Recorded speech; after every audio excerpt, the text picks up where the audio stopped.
天寒地冻，这位道长在土地庙挂单，我请他来家里避避风雪。道长好。是风儿回来了，有客人吗？快请到屋里坐。荒野之人云游四方，打搅女施主了。道长不要客气，妾身识秦氏，这是小儿石风，外面那是小女碧玉。风儿，你打到狼了，没伤着吧？娘，你放心，那是头饿得半死的狼，被我3两斧头就劈死了，连我衣服都没沾到。道长，您且安坐，这狼我要趁着没僵透赶紧收拾了，不然皮子就坏了。贫道就在屋檐下坐坐，顺便欣赏下雪景。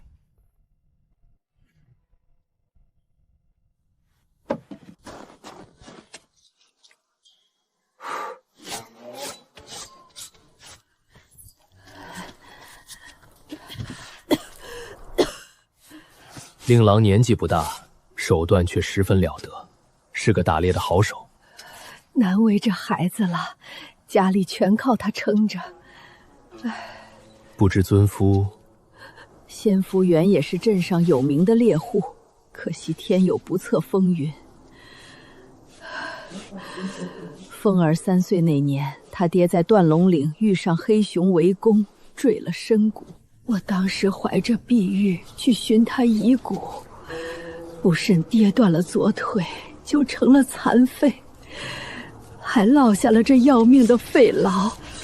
10岁那年，凤儿他爷爷也病去了，这千斤重担全压在了他一个13岁的孩子身上。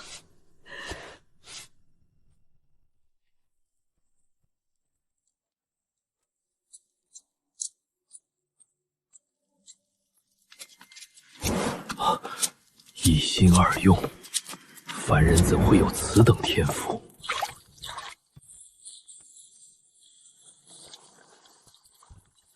石峰，你如何会双手同时做2件不同的事情？我也不知道，大概是从小习惯了吧。哦，这是为何？愿闻其详。我父亲去世早，娘亲身体又不好，从小我一边要做小妹的米糊，一边要给母亲熬药，两边火候都急，我就试着2件事一起做，后来慢慢就习惯了。哦，那这一心二用是只能做除灶之事，还是别的事儿也能做？好像也不只是做这些，但如果要双手一起做的，我也分不出手去做。好比射猎时一手握弓，一手搭箭，我就分不出手做其他的事。但如果是2只手能分别做的，倒也可以，我也能一只手钓鱼，一只手削箭头之类。孩子，你伸出手来。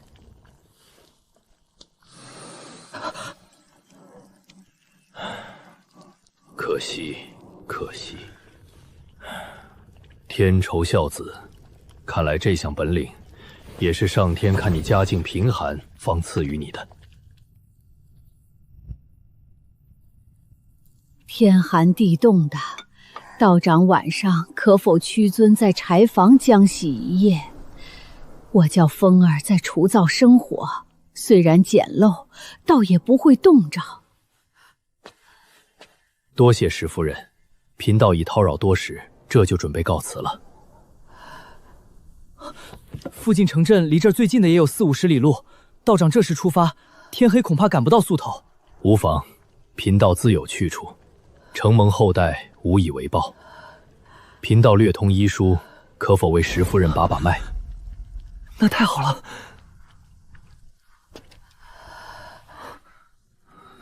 石夫人，请。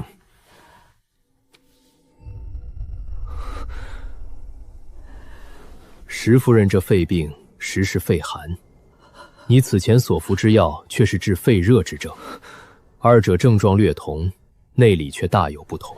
石峰，你将你先前药方的甘草、黄芩、地骨及3味药去掉，另换上川贝、黛墨、五味子、陈皮4味。川贝每次用3钱，其他3味药减半，每日服1剂即可。平时注意休息，不要伤风。大约将养1年，也就能好了。只是这左腿骨头经脉已然彻底坏死，绝非凡间药物所能医治。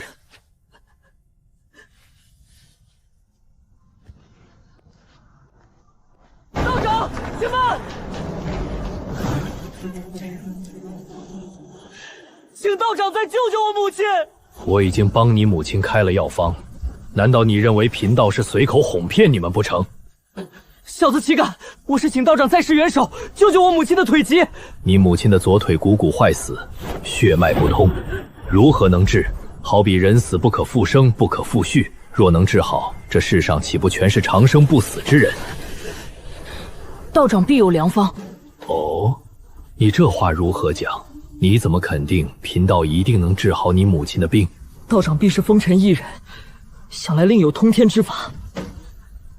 贫道是风尘一人，呵呵，这话又如何说？天气寒冷，滴水成冰，道长竟只穿了件单衣。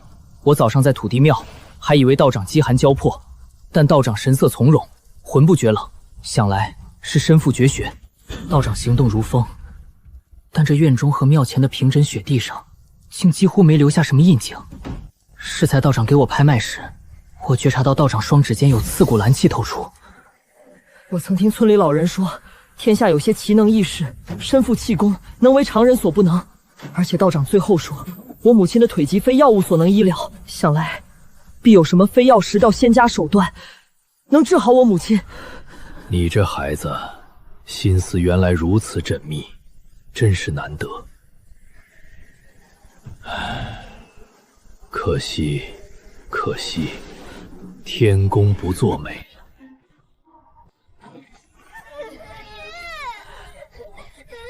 求求你救救我娘吧！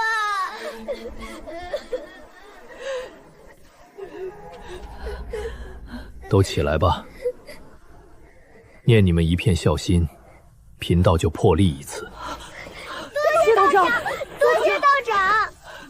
我虽受你们一饭之恩，但也为你母亲离了肺疾，原以两相抵消。只是你一家着实艰辛，你兄妹二人又是纯孝，这才破例。只是非常之法必待非常之人，你要想治好你母亲的腿疾，贫道却要考上你一考。只要能治好我娘，道长叫我做什么都行。说难也不难，说容易倒也不容易。大青山北面是鹿首峰，山上有一座破败的佑真观，你可知道？我知道。明晚子时3刻，你独自一人来佑真观。你若上得来，我便帮你母亲医好腿疾；若上不来，或过了时候，那贫道绝不出手相助。此外，此事你切不可告诉任何旁人。好了，贫道告辞了。我明晚一定准时赶到。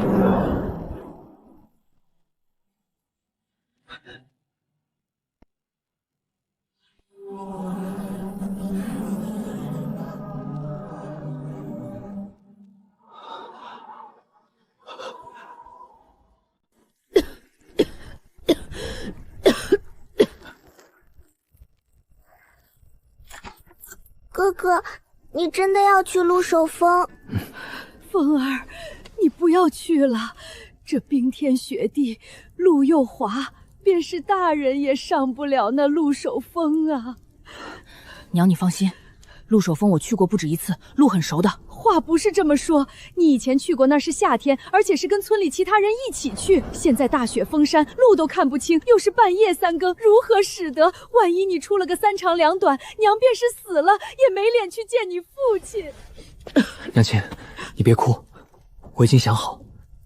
那道长只要我子时3刻赶到佑真观，却没说一定要晚上爬山。我准备明天中午就动身，天黑前就能赶到。我看这雪今晚就能停，明日放晴，正好赶路。哥哥，即使天晴，山上的雪也化不了，还是看不清路呀。你这丫头没去打过猎，不知其中名堂。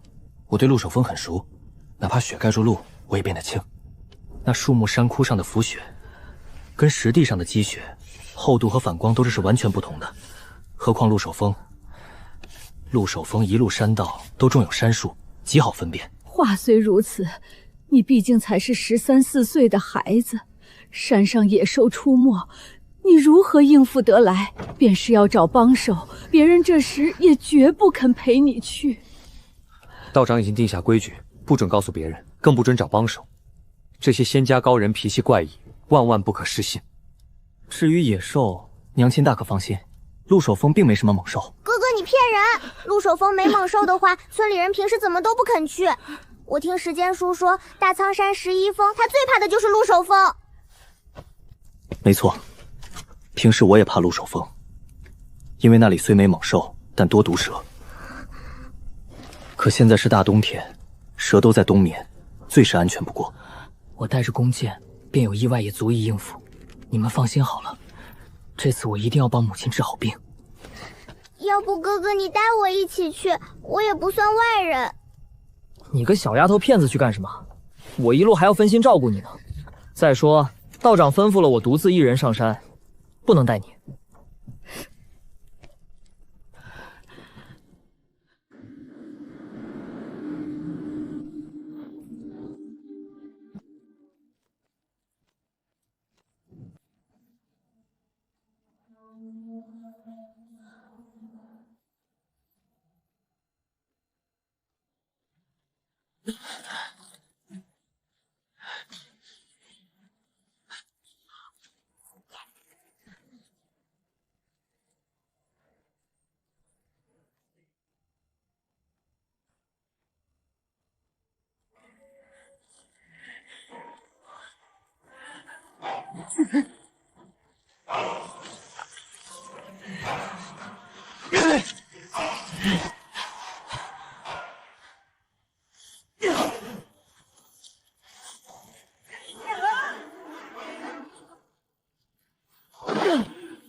道长，道长！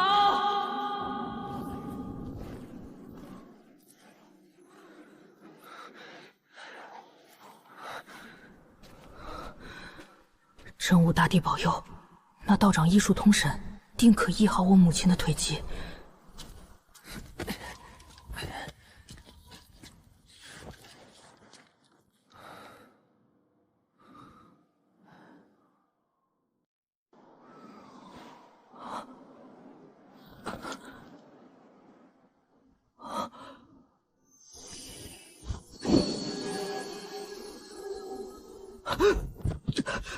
拜见道长，拜见道长。你这孩子年纪虽小，心智竟如此坚毅，可惜呀，可惜呀。难道我娘的病？道法仙物本不传凡人，师风，念你孝心可嘉，贫道今日就破例一次。此药名为七花三参丹，能活死人，肉白骨。你拿回去与你母亲服下，当日她便能行动如潮。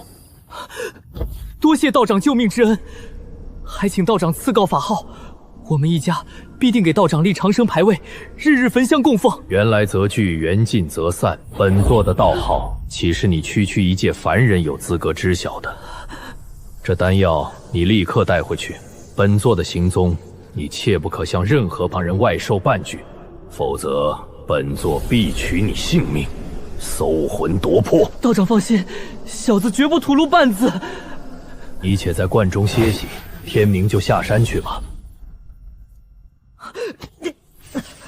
仙人，我遇到真仙人了。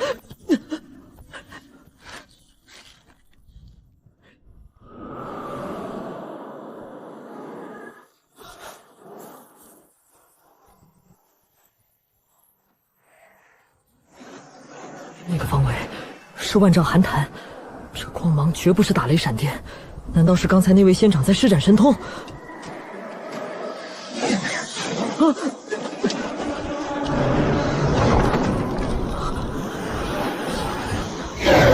三阳老道，本座与你无冤无仇，为何如疯狗般苦苦追赶？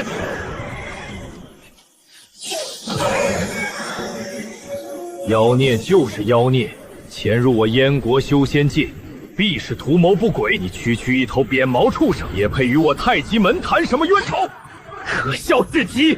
我自在此界地修行，不曾伤人分毫。你们这群自诩名门正派的伪君子，趁我度化行雷劫最虚弱之时按下杀手，竟还敢倒打一耙，满口仁义道德，非我族类，其心必异。若是让你这妖孽化形成功，这方圆百里的生灵岂有命在？废话少说，纳命来吧！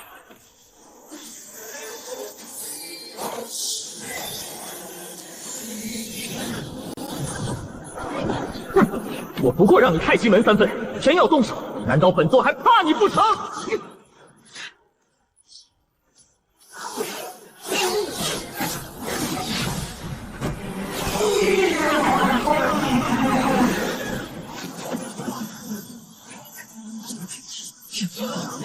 好个玄冰水！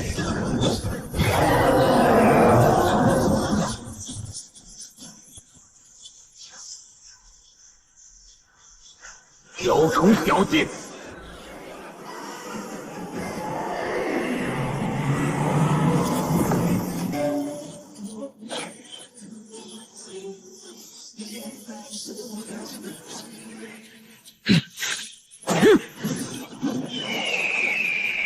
真是舍得，连这等上品的火凤符都砸出来了。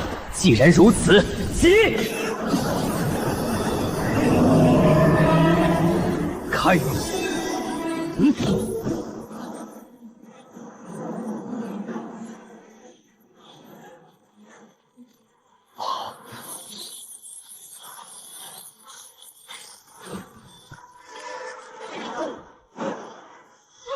道长！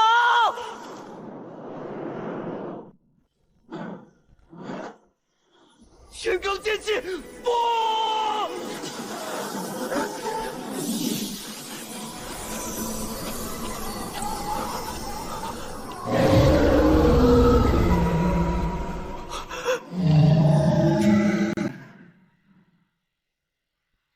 你这牛鼻子老道，进阶金丹不过区100年，居然能将天罡剑修出无形剑气，也算是个奇才了。不过，灵气化剑也不是你可以随意使用的。我看你强行催发了这招剑气后，此刻怕是已经大伤了元气吧？哼，强弩之末。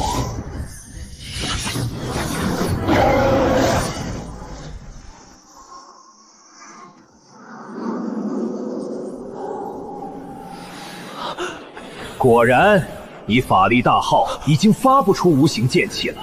呵呵，你这天罡剑虽算得上是件法宝，但想伤我，简直是痴人说梦。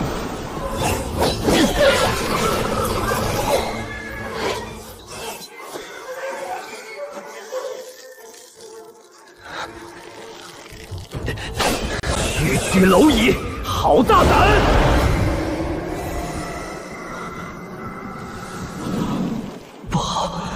不能看他的眼睛。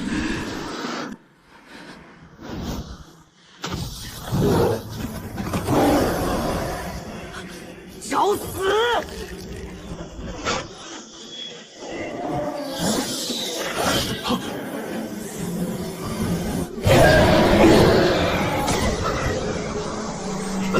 不妙，此乃高阶呼唤之术。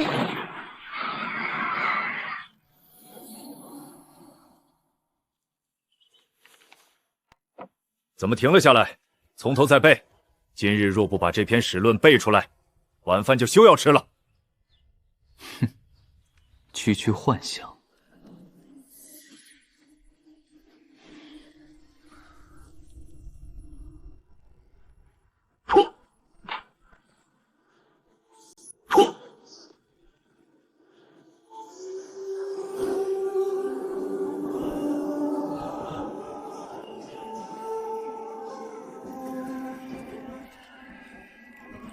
夫君，请满饮此杯。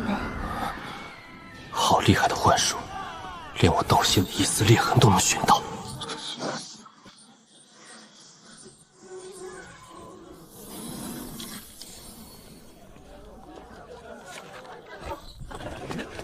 恭喜大王有令，任杜公子为太史令，报喜的官差已经在门外了。恭喜少爷，杜公子日后定前途无量。杜老爷和公子先后为太史令，果然是书香门第，清流世家。滚开！天罡剑气！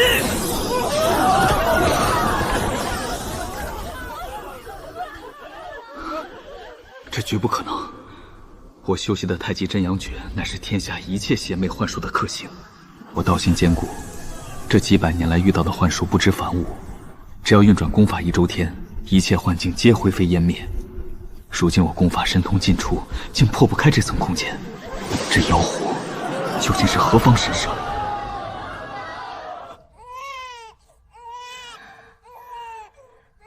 夫君，且喜是个男婴。是否请老爷取个名字？是否请老爷取个名字？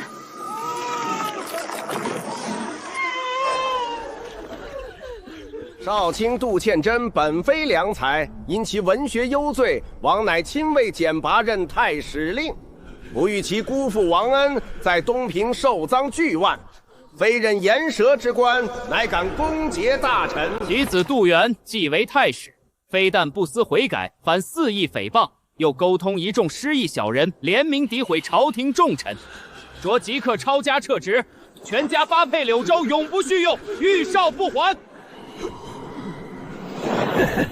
欲加之罪，何患无辞？我位列9卿，这大燕的朝政，我为何说不得？朝廷大臣，你们这群区区4人，市井阉狗小辈，也配自称朝廷重臣，可笑至极！大胆，姓杜的，你妄言公伯杂家，大人大量，反替你向大王求情，免你一死。你这不识抬举的狗东西，居然还不思图报！笑话！你等阉党把持朝廷，蒙蔽圣聪，使必如山，千秋功过自有定断。我杜元在史书上一个字也不会替你们改改。你们居然诬陷我父亲贪赃！今日抄家，你们且看清楚，除了这满屋子的书籍，我杜家上下的现银不到500两，何来的贪赃巨万？骂得好，骂得好啊！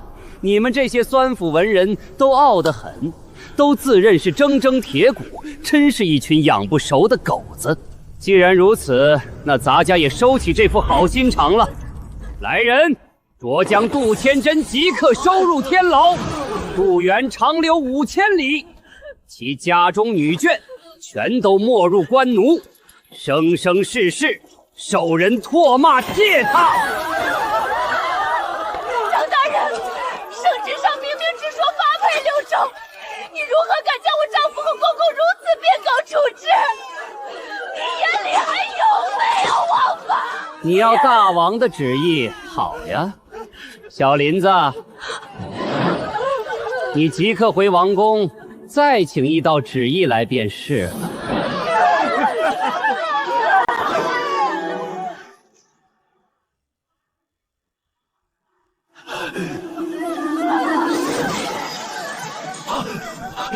我要杀了他们！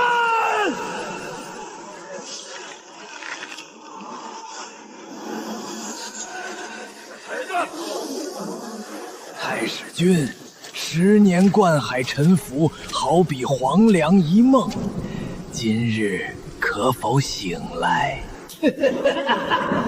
妖法乱心！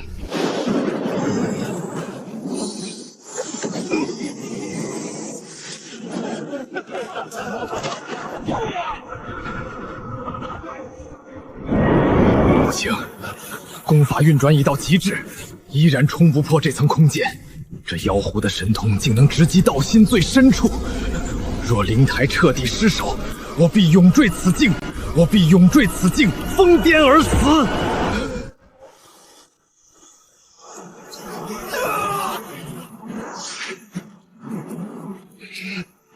给我看！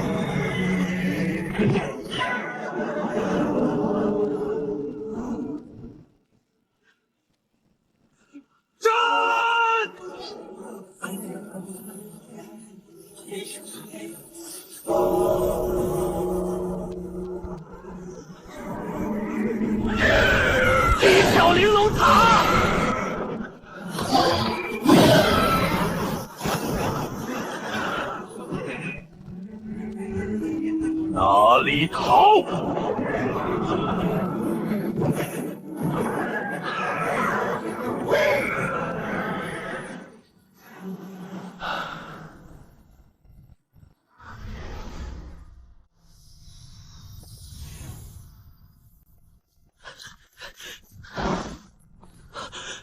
拜见仙师。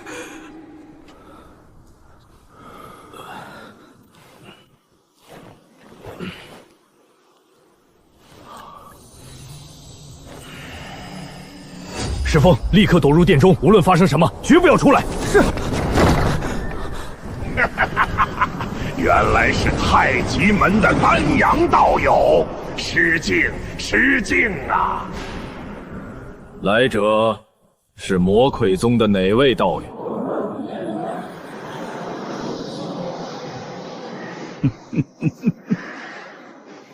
原来是乌长老，一别50余年，乌长老的修为又精进了不少。哪里哪里，老朽一大把年纪，还谈什么精进？倒是丹阳道友，以区300年时间结成金丹，可谓我大燕修仙界的奇才呀！咦，这寒潭里那头千年妖狐居然气息全无，莫非已被道友收走了？果然是冲着此妖而来。这等化形妖兽的妖精，价值连城，足以让同门手足相残。何况这乌长老乃是魔培宗的狠角色，今日之事，怕是无法善了。原来真是被道友得手了。这只妖狐怕有1000年笑行吧？道友果然神通惊人。乌长老是如何知道此地藏有妖狐的？这个有何稀奇？妖狐的气息那么浓烈，老夫组织他在此潜修，不过前些日子闭门炼制一件法器，这才耽误至今。据贫道所知，这白狐本在极北的紫冰山川修行，被贫道击伤后，一路逃窜，才来到这大苍山，躲入这万丈寒塘中汲取阴寒之力疗伤。算来，他来此地前后不过3、4天时间，如何一直在此潜修？乌长老，莫非你认错妖了？哼，道友，你莫要强词夺理。这大成之山乃我魔魁宗势力范围，你在我宗门地域夺取宝物，无论如何也说不通规矩。乌长老这话，贫道可不敢苟同。大苍山又非魔象山，根本是无主荒凉之地，何时成了你们的势力范围？再说，此妖狐乃贫道从极北之地追踪万里至此，难道极北之地也是泥魁魔宗地盘不成？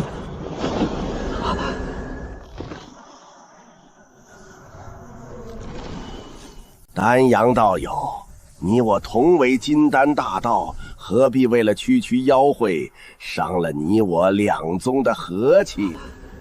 不如这样，你将白狐妖精与我，皮毛血肉归你，老夫在私人补偿你10万晶石，如何？谢过吴长老，贫道还不缺晶石。20万晶石如何？这么多晶石，可足够在市面上买一件下品法宝了。多谢吴长老厚意，但这妖精，贫道正有大用处，恕不出卖。老夫再多出10万、30万晶石。丹阳道友，这个价格，你便是去拍卖行再买一个同阶的妖精也是足够了。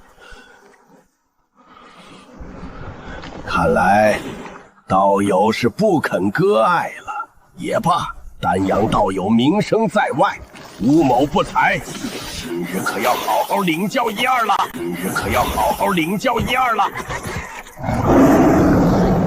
正要请教。果然好胆识，不过吴某也不愿就此引起你我2宗的惊天大战。这样吧，白狐妖精老夫不要了，只请道友将那白狐的精魂转让给老夫即可。老夫仍然愿出10万晶情的价钱。白狐精魂，不错，道友对我魔道的傀儡术所知不多吧？大凡傀儡术是先以死物器皿炼成躯壳，再用晶石为核心来驱动。但我魔傀宗的秘传血傀大法，却能在傀儡中封入妖兽的一丝残留精魂。如此，这死物傀儡便能模仿妖生前的一些本命技能。按老夫本意，自然是白狐的妖精和精魂都要收入囊浆。但既然道友死活不肯，老夫便退而求其次。只要那白狐的精魂，妖兽能诞生精魂的，在这修仙界可谓凤毛麟角。而妖精虽然珍贵，大不了老夫多费些高阶晶石替代便是。丹阳道友，吴某这个提议如何？妖精归你，精魂归我，老夫再私人补偿你10万晶石。丹阳道友，你且在坛面布下绝灵法阵监视此妖，我速回凌霄阁，借取宗门重宝抗阳珠，定能克制这寒潭的极阴之气。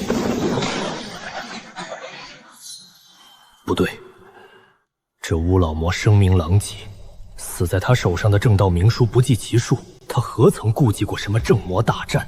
而且精魂离体3息便会自然消亡，偷取之法我一无所知。焉知他不是在拖延时间搞鬼？尹仙子回宗门搬救兵，这老魔后一定是派了同伙去半路截杀他，自己则亲自赶来对付我。若等他的帮手解决了尹仙子赶来会合，我必死无疑。吴长老好兴致，跟贫道讲了这么久的废话，怎么，你的帮手还没赶到吗？道友何尝不是一样的心思，想拖延时间等你那同伴。不过，你那同伴只怕是来不了了。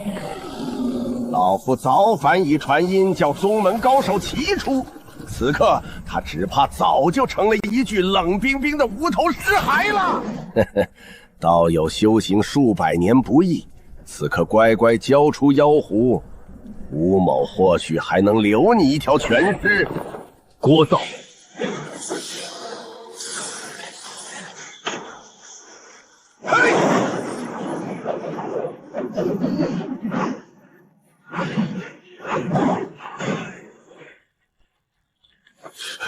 这黑狐乃是阳山玄铁铸成，坚不可摧，竟被他一剑砍出3寸深的豁口。太极门的御剑之术果然霸道。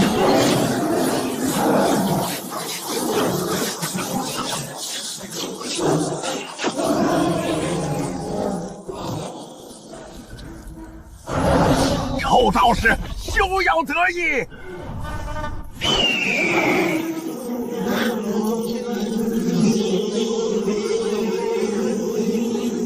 嚯！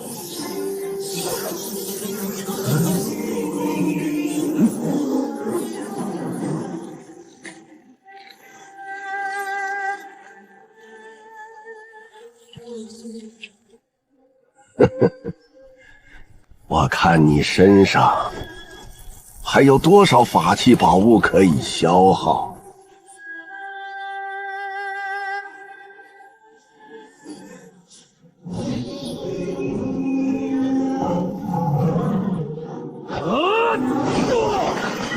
御剑术，佛宗有缘修剑，但是浩荒威压。这老魔手里居然豢养着一具完好无损的上古真魁，我这口采取深海精铁铸造，在体内用本源真元培育了200载的天罡剑，正面全力一击，竟没在上古真魁身上留下半点印记。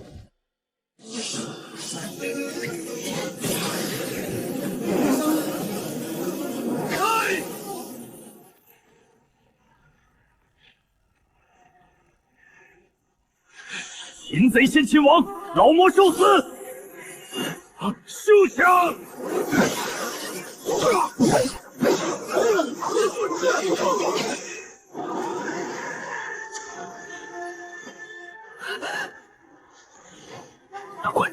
还有一个凡人小孩，该死！仙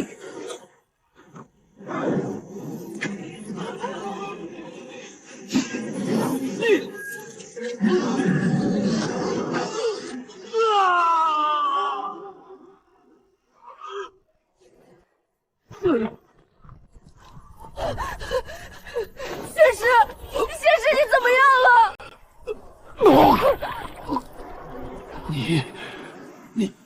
你竟然修成了灵魁！丹阳道友，不愧是太极门的高徒。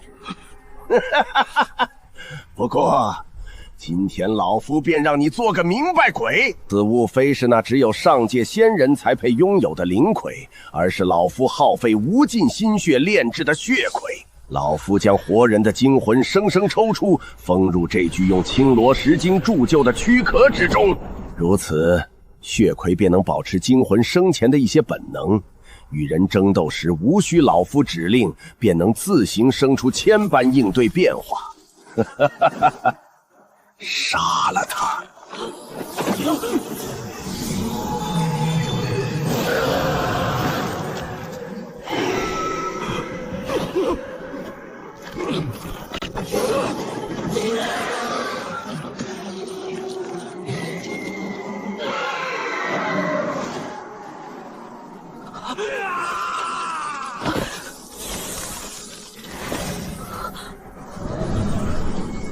哎呀，天杀的牛鼻子老道，你竟然敢毁了老夫的千年精魂！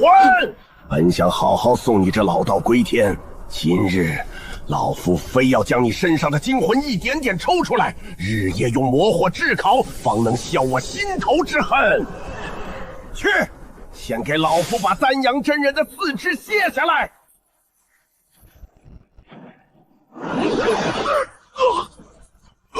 嘎嘎，好弟弟，这被人从背后捅穿心窝的滋味怎么样啊？你是傀儡反噬，修习果道之人被恶鬼反噬尚有耳闻，但这毫无生命的傀儡，怎会生出灵智施主？你是无私。当年在上古洞府，你为了独吞这具真魁，竟对你的亲哥哥按下毒手。不仅如此，你还歹毒地将我的精魂生生抽出，封入这暗无天日的傀儡之中，供你驱使。可惜呀，你千算万算，哪识得这具傀儡乃是用极品的青罗石晶铸就，天生便有安魂养神的逆天功效。3年前，我的精魂便已苏醒，我一直隐忍不发，苦于没有一击必杀的机会。今天，我终于逮到这千载难逢的良机了！杀了你，等会儿我再夺了你的肉身，我乌寺就能重见天日，纵横天下了。你休想！血毒咒，你好歹毒！我不甘心，我不甘心呐！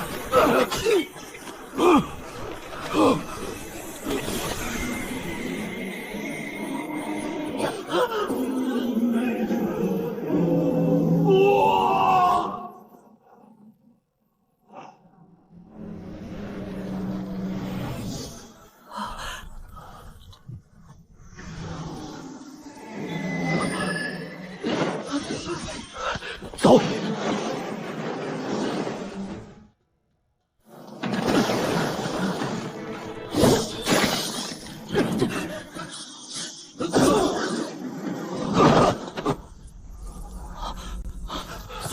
仙师！别喊！魔魁宗的援兵到了，此刻贫道法力全无，万万不是魔魁宗援兵的对手。晋升。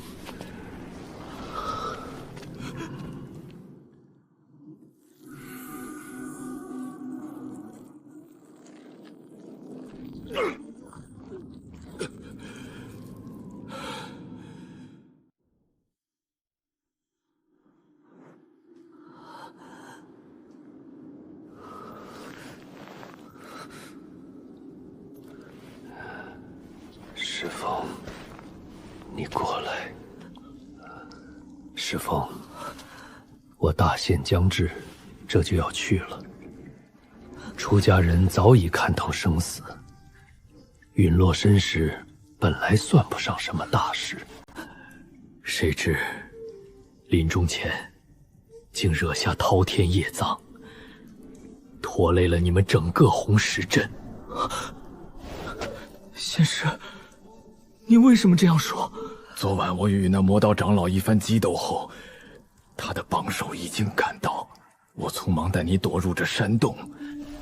那魔道贼被四下找不到我，于是去了红石镇。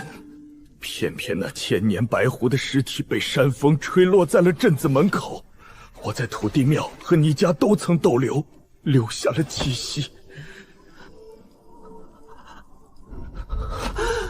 那魔道贼人昨晚在镇子里遍寻白狐妖精不见，又问不出我下落，一怒之下竟施展魔道手段，将红石镇屠戮一空，将整个镇子一把火烧作了焦土。娘亲，小妹！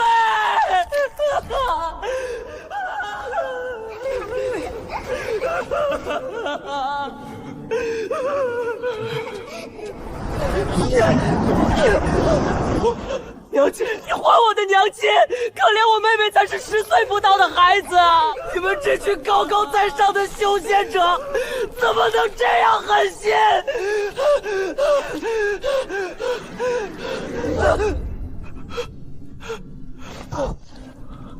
贫道万死，不能赎其过。到了九泉之下，无脸见我历代祖师。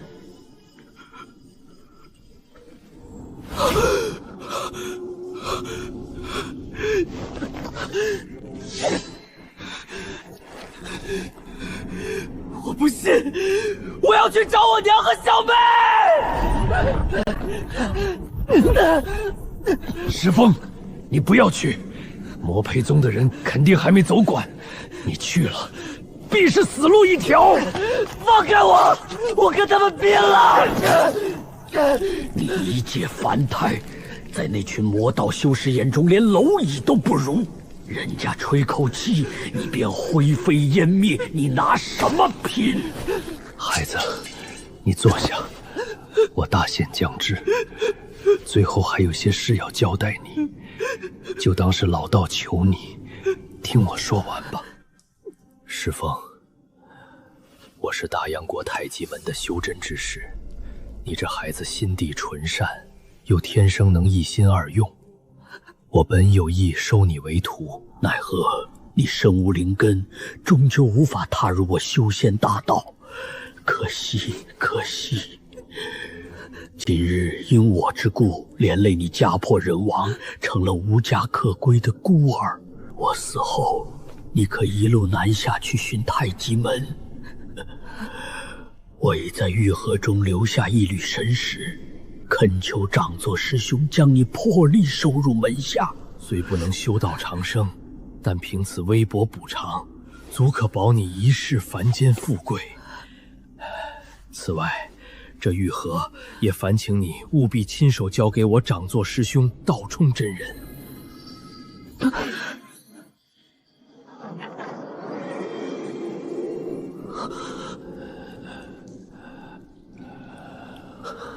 这是我的身份名牌，你带回太极门以作信物。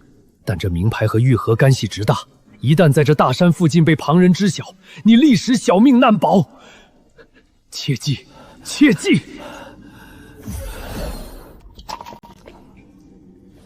这里还有些净尘丹，你若在路上有什么不适，就吃一颗保命。你若心中有恨，不愿接受，那就将这2件东西远远丢掉吧，切莫留在身上，徒惹杀身之祸。我死后将自行碎裂金丹，引动体内真火，将残躯彻底焚毁，不留任何痕迹。日后万一有修仙者问起你，你只说一概不知便是。魔魁宗的人此时应该已经走远了。这玉盒与名牌上，我都已布下封印禁制，掩盖了气息，他们发现不了。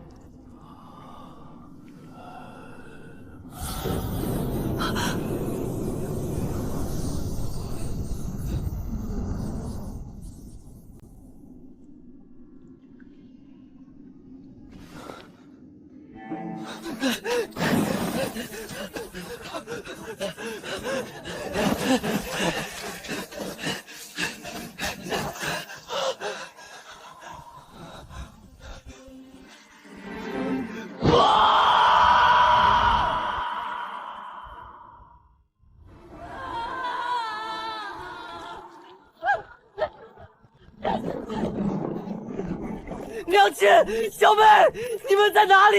回答我呀！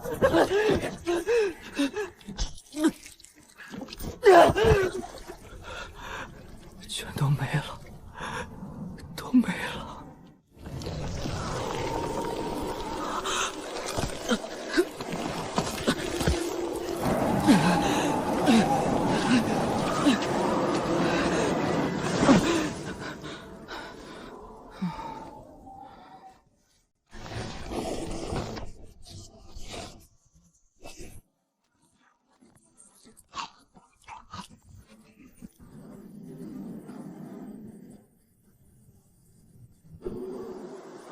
事发在凌晨，娘亲腿脚残疾，根本逃不出来。我没有亲人了，这洪氏镇我也待不下去了。丹阳仙师临终前悔恨万分，这场大祸虽因丹阳仙师而起，却非丹阳仙师所愿。丹阳仙师作画前甚至不惜醉粉水残躯，也不愿连累我。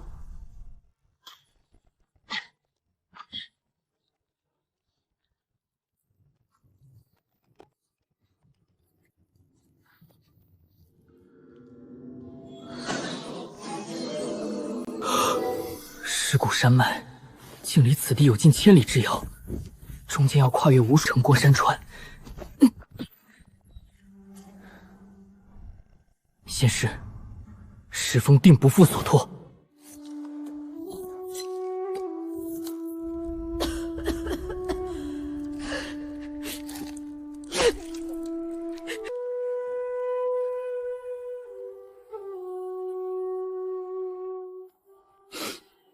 娘，小妹，我走了。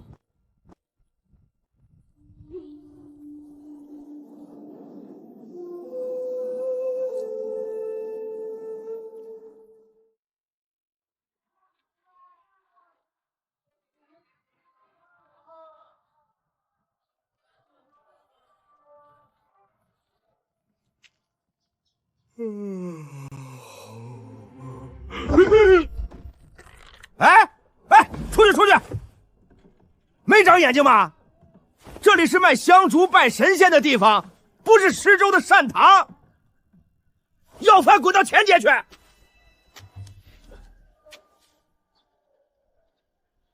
你是宋金福，宋掌柜吗？你是谁？咱们认识吗？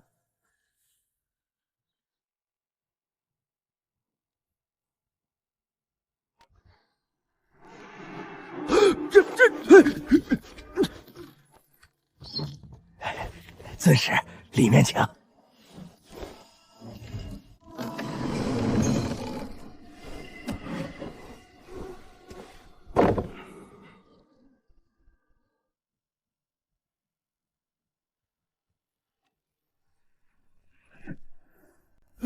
对不住，小人肉眼凡胎，适才多有得罪，不知尊使大驾光临，有何吩咐？我要去太极门。这里原只是宗门在世俗界的一个情报传信点，尊使既有身份名牌，要回山门，自己直接回去便是。为何要找在下安排？这个你别管，你快安排我回山门就是。是，小人这就去安排。不知尊使打算何时动身？马上就走，不要耽搁。小人遵命。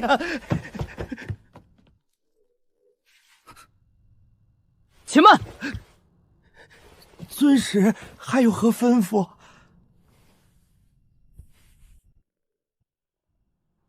你这儿可有饭菜？若是吃了再走，倒也无妨。有，小人这就去端来。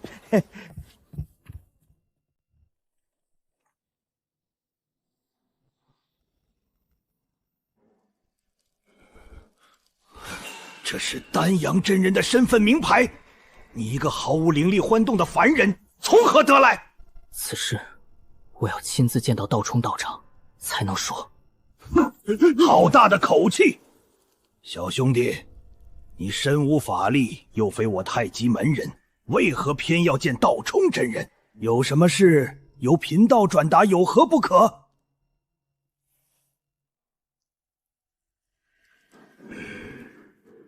也罢，这样吧，小兄弟，你且在观中暂住一宿。贫道今夜便向宗门执事堂发飞剑传书，一切由上头定夺。宋掌柜，没你的事了，你就先回去吧。是，小人告退。宋掌柜，此事还请不要外传。你这孩子倒是细心，这点规矩我还不晓得。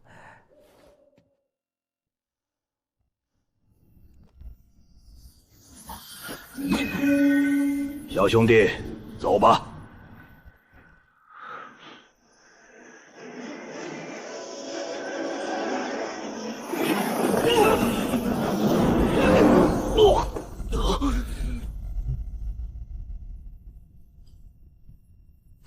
原来是于师兄，今日是林师弟当值啊！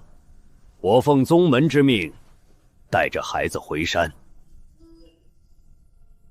是，早见执事堂的总管已有吩咐。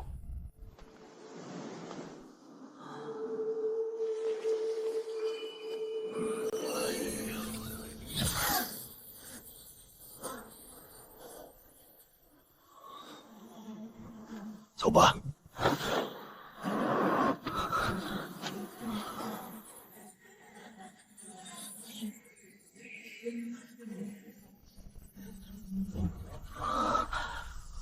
原来这就是仙人福地，五行难辨，正邪难分，内外难治，是非难解，爱恨难抛。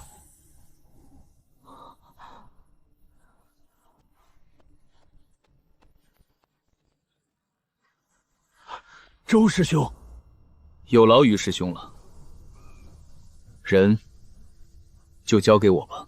是。走吧。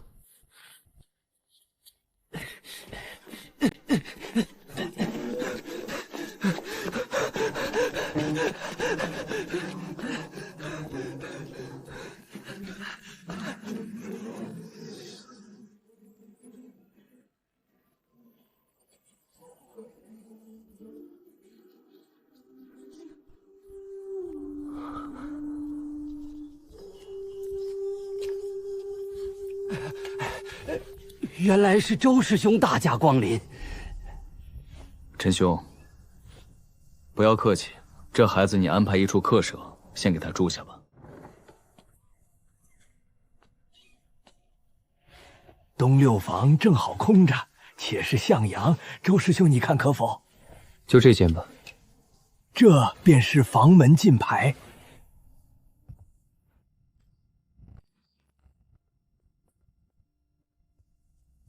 请坐吧。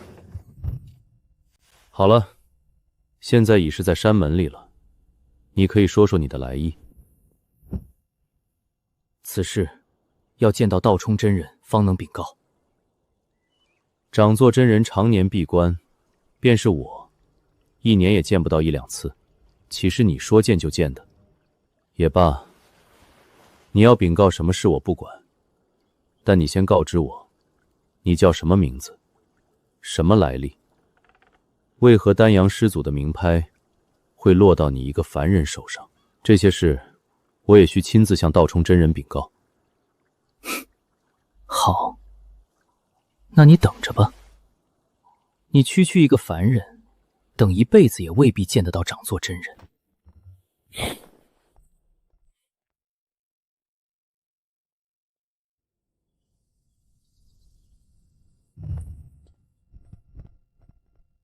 走吧，掌座真人要见你。去铁剑峰。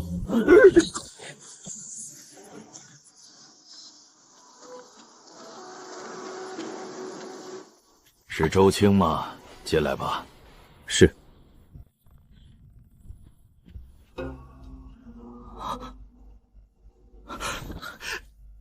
小人拜见道冲真人。小友请起。周青，你且出去等候吧。是。贫道正是道冲。听闻小友持丹阳师弟名牌上山寻我，不知丹阳师弟现在何处？丹阳真人已然仙逝。是何时之事？是去年冬天，大约是9个月前的事情。不知丹阳师弟因何陨落？他的名牌怎么又落在小兄弟你的手上？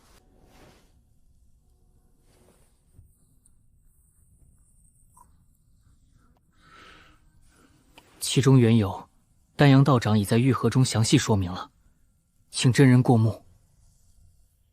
且慢，师兄，这人来历不明，小心有诈。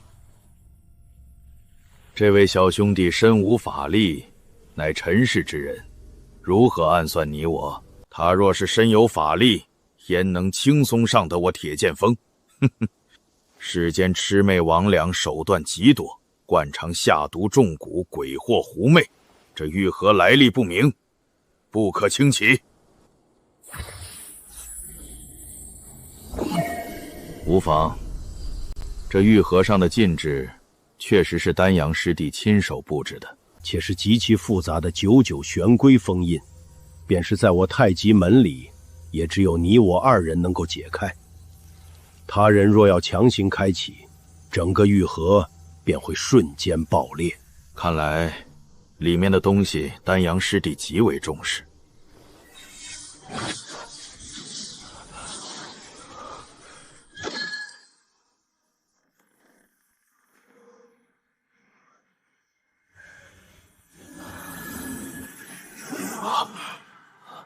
似乎是化形妖兽的晶核，师弟，你看看。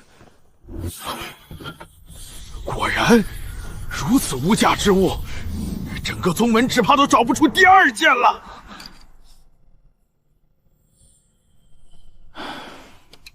师弟，你也看看吧。果然是魔游宗子下的黑手，此事绝不能善罢甘休。这事且从长计议。你就是石峰吧？小人正是。小小年纪，千里跋涉，辛苦你了。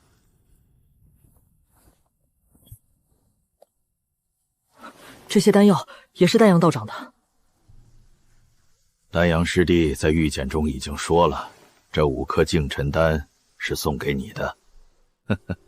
说来好笑，这净尘丹原是我辈结丹期修士用来增进修为的上品灵药。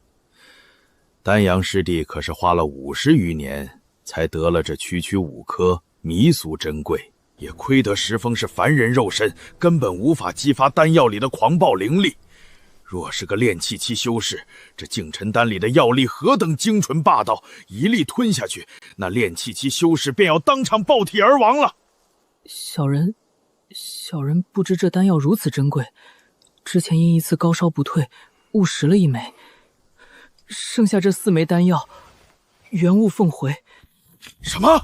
还有4颗？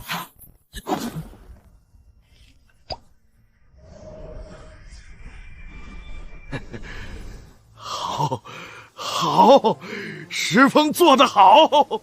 师弟，你看，丹阳师弟临终托付收徒之事，该如何办？这个恐怕不妥。此子身无灵根，根本不能悟道修炼。如何能收入内门？便是你我答应，掌门师兄那边也绝不答应规矩被破。我看，就将石峰划为外门弟子，也算对丹阳师兄有个交代了。此子佳人，因我太极门而遭逢无妄之灾，不幸丧命。他小小年纪一诺千金，不惜跋山涉水，远赴千里，将师弟遗物和镇宗之宝交回我太极门。他对我宗门是有大功呀。哼，掌门师兄那般古板脾气，如何会因为一个凡人轻易改变祖宗传下来的规矩？石峰，你且仍在山门客室住下，等候消息吧。是。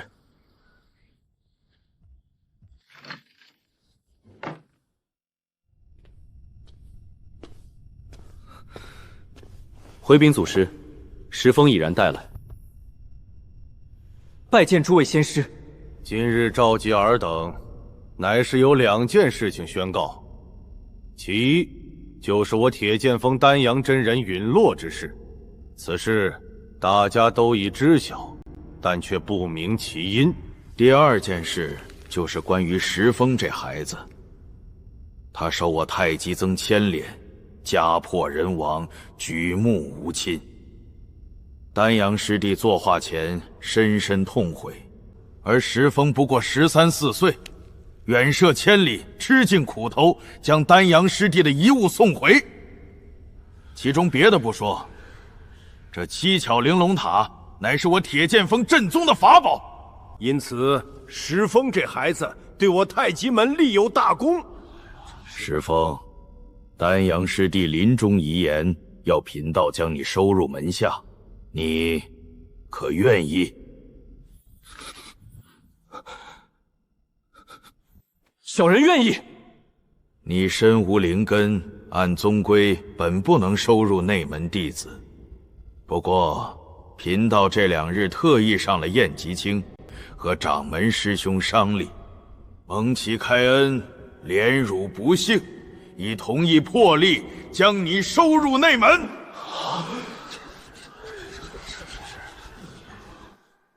什么狗屁蒙其开恩！师兄，你跑到砚台岭跟整整吵了3天3夜，人家根本就不松口，死拿祖宗规矩搪塞。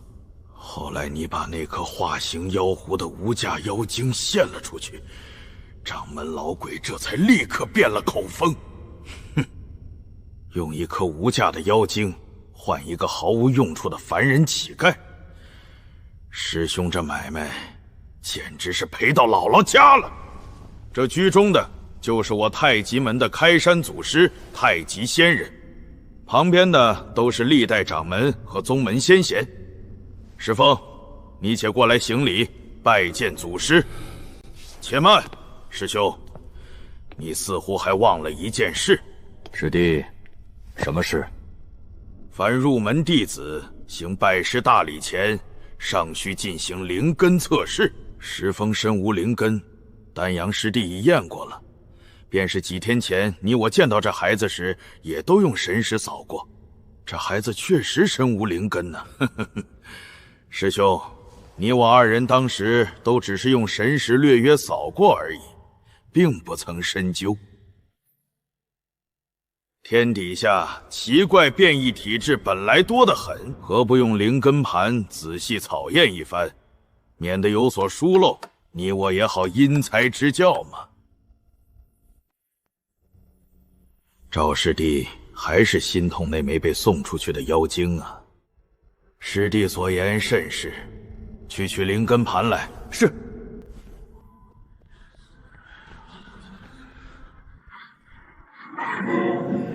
石峰，你且把右手按在中间。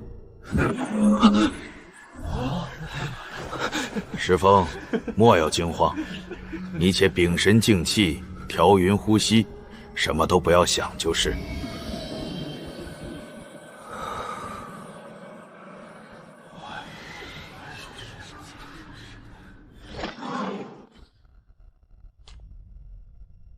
孩子，不要难过。贫道先前已说过，有无灵根都会将你收入内门。你过来叩见祖师爷，行才拜大礼吧。是。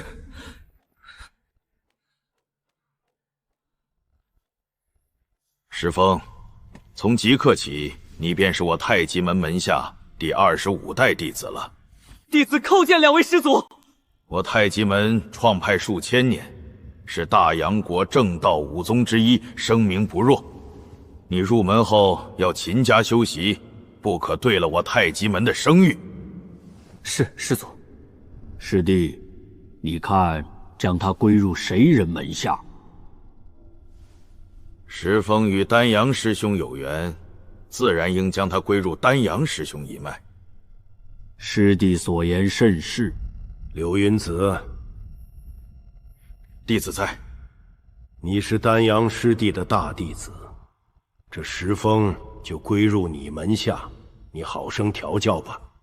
是，弟子谨遵长作师伯法旨。石峰，这刘云子今后就是你的师傅。弟子石峰拜见师父。起来吧。散了吧。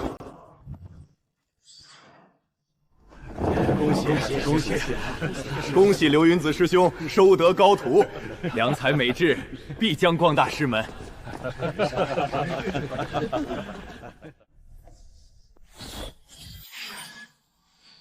走吧。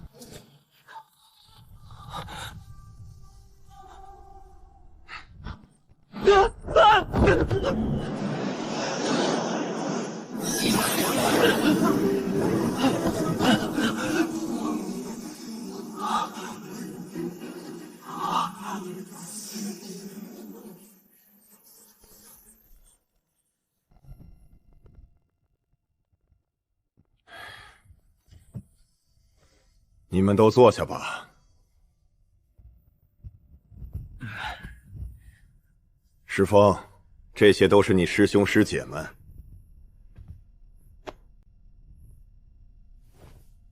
七师弟不要客气，以后都是一家人了，有什么事尽管打招呼。多谢。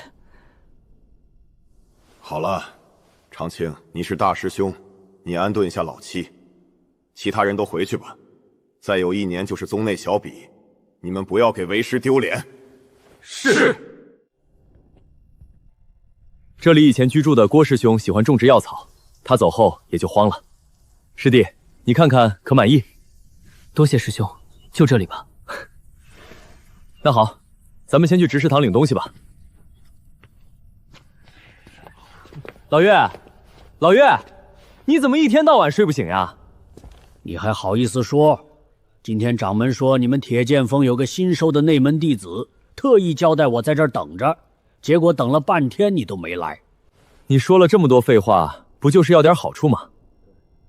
你运气好，正好我上次采的银环草还有多，等出炉后给你一瓶补气液就是。长青师兄的大方那是出了名了，多谢多谢。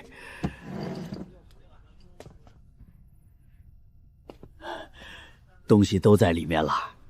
长青师兄要不要查看一下？有啥好看的？都是些不值钱的东西。走了。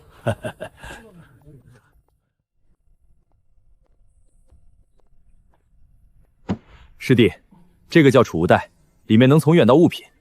不过这只是最粗劣的储物袋，就放几样日常东西而已。此物需法力才能打开。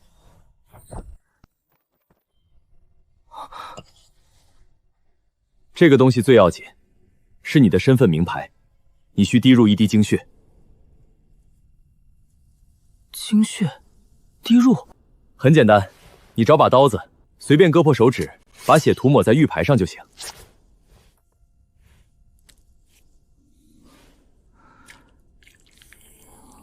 好了，这玉牌以后就是你身份的证明了。天色将晚，你劳乏一天。先睡一觉吧，有事明日再说。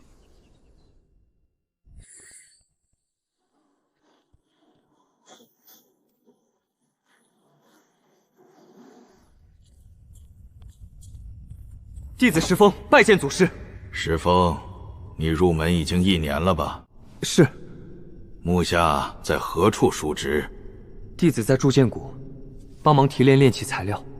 哦，是在钱初师兄那里啊？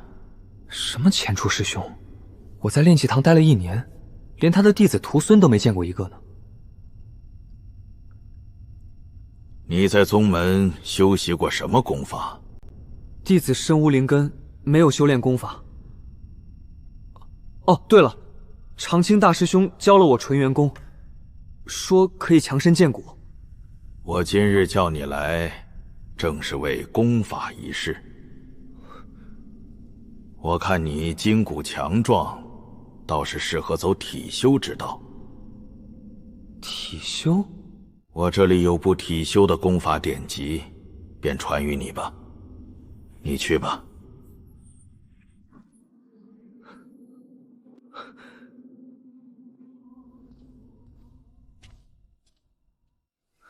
大师兄，你可知道体修之法？体修？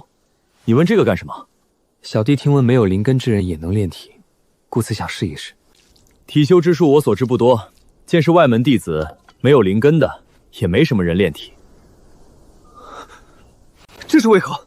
既然不能内修，为何他们不走体修之路？体修无非强身健体，力气大点，皮肉厚点，但论威力，也许还不如见下品灵气呢。这体修不仅艰难，若无灵根，就无法筑基结丹，也不能增进寿元，徒耗功夫而已。师兄，你知道我是没有家底的人，左右无事，练练也无妨。这个也是。不过师兄，我也不懂体修之法。你若要修炼正宗的炼体术，不如去藏经阁找找。藏经阁？我能去吗？内门弟子都可去得，你为何不可？师兄，请问此地可是藏经阁？令牌呢？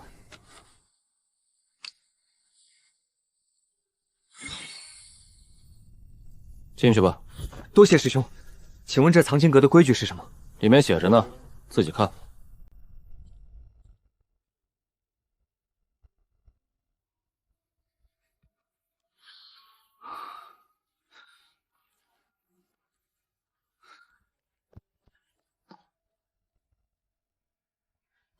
太极门是内修剑宗，向来看不上这些炼器之类的外门技艺。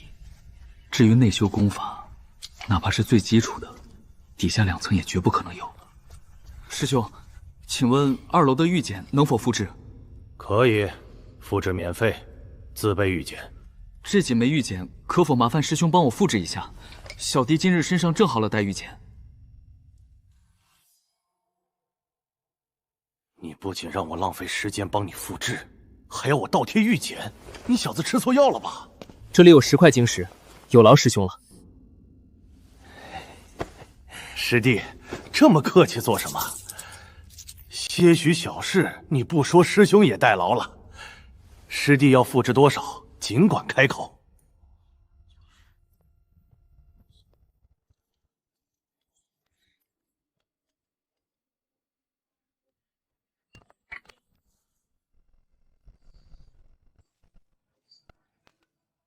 还有吗？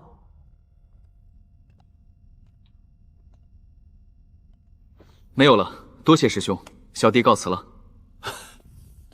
师弟慢走，有空常来。若是忘了带玉简，尽管找我，我道号陆真。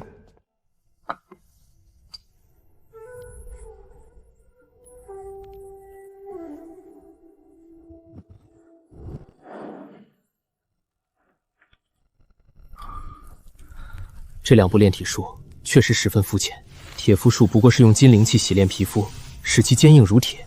青龙诀名字听着霸气，结果也只是用木灵气洗炼皮肤而已。论防御力，竟连铁肤术都不如。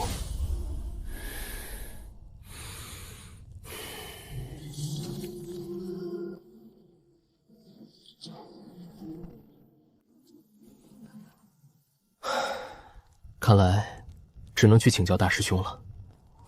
炼体术嘛，师兄我也是门外汉，不如你去问问罗总管，他也是体修，而且修炼的颇为高明。罗管事，他居然也是炼体师。罗三也不是世家出身，原本只是凡间的一名铁匠，因技艺高超，名气极大，被钱出真人在人间游邪时发现。钱出真人极度赏识罗三的手艺，尽管罗三没有灵根，钱出真人依旧没有因此轻视罗三，反而因这一手凡间罕见的高超技艺，真正把罗三看进了眼里。钱出真人破例将罗三收入太极门外门炼气堂。罗三深知修真界实力为尊，罗三没有家世背景，若无护身之法，随时都可能在修真界丢掉性命。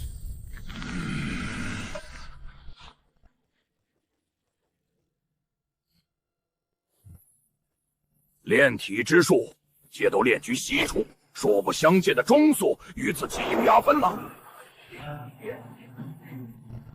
一般的炼体术只需吸纳单一灵气，由表及里，从皮肤、肌肉到骨骼逐一强化。而这无名功法繁杂了无数倍，共分5重楼，每一重楼细分5关，共计25关。第一重楼便需凑齐金皮、木骨、水血、火金、土鸡，这期间绝不能有丝毫差错。若是不小心将锤炼皮肤的精灵气注入到了骨骼里，立时便会前功尽弃，经脉尽毁。只有5关全部达到要求，方可结成第一重楼。此后依据5行相生，层层递进，直至最终皮、骨、血、筋肉皆蕴含5行真气，结印为为一体。这功法莫非是骗人的？如此繁杂的功法，炼体师不到100年受孕，能修炼成功吗？莫非是什么人随手写出来逗人玩的？但道冲真人乃是前辈高人，他亲口说这无名功法来历不小，很是高明，却不由我不信。不如且练上一练。纯元功吸纳速度极慢，是最疏浅的烂大街功法。先去藏经阁买几本更好的5行功法吧。我想找几部吸纳速度更快的高阶5行功法。师弟，功法自然3楼有不少，但进3楼观看却需师备手令，且一次只能复制1本，不知师弟可否有手令？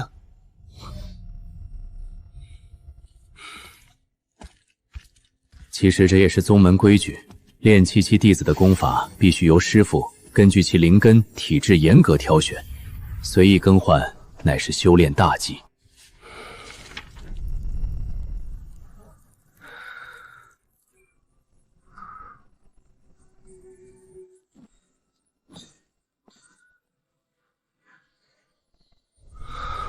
时间一长，宗门甚至开始流传，铸剑谷有个外门弟子因家境贫寒，为了赚经石疯狂干活，夜以继日，连睡觉都在提炼室。这甚至成了宗门长辈用来教训懒惰弟子的励志版本。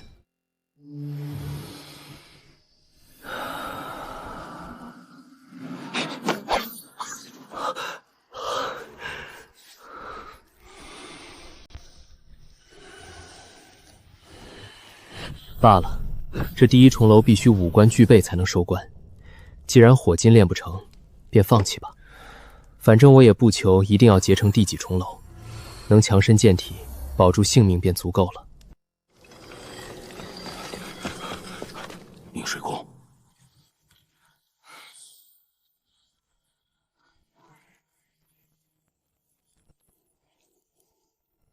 石峰，你放下手里的活儿。这1个月，你们啥也不用做了。另有重任给你们4个。罗总管，什么重任？你别老打哑谜。现在我们4个也都到齐了。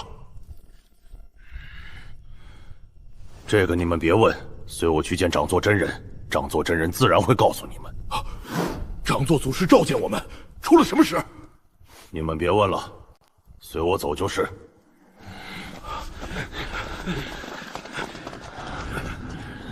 弟子罗三奉命请见掌座真人，都进来吧。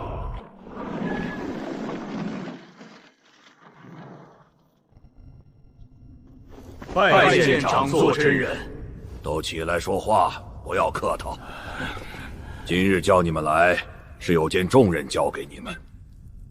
本门回雁峰长老冯仙子上月前在外遭遇穷敌，一番折斗，他的寒露宝剑毁成2段，因为修复法宝所需材料过巨，便请你们来帮我打下手。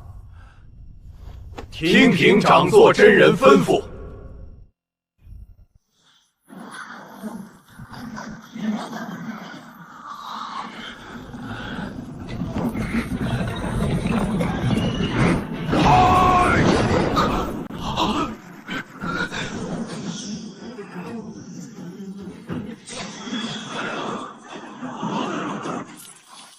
大功告成！大功告成！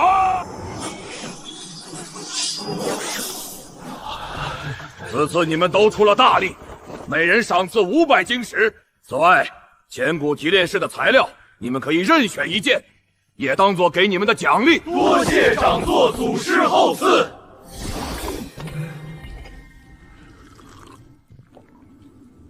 你去一趟，拜见冯仙子，请他过来验收法宝。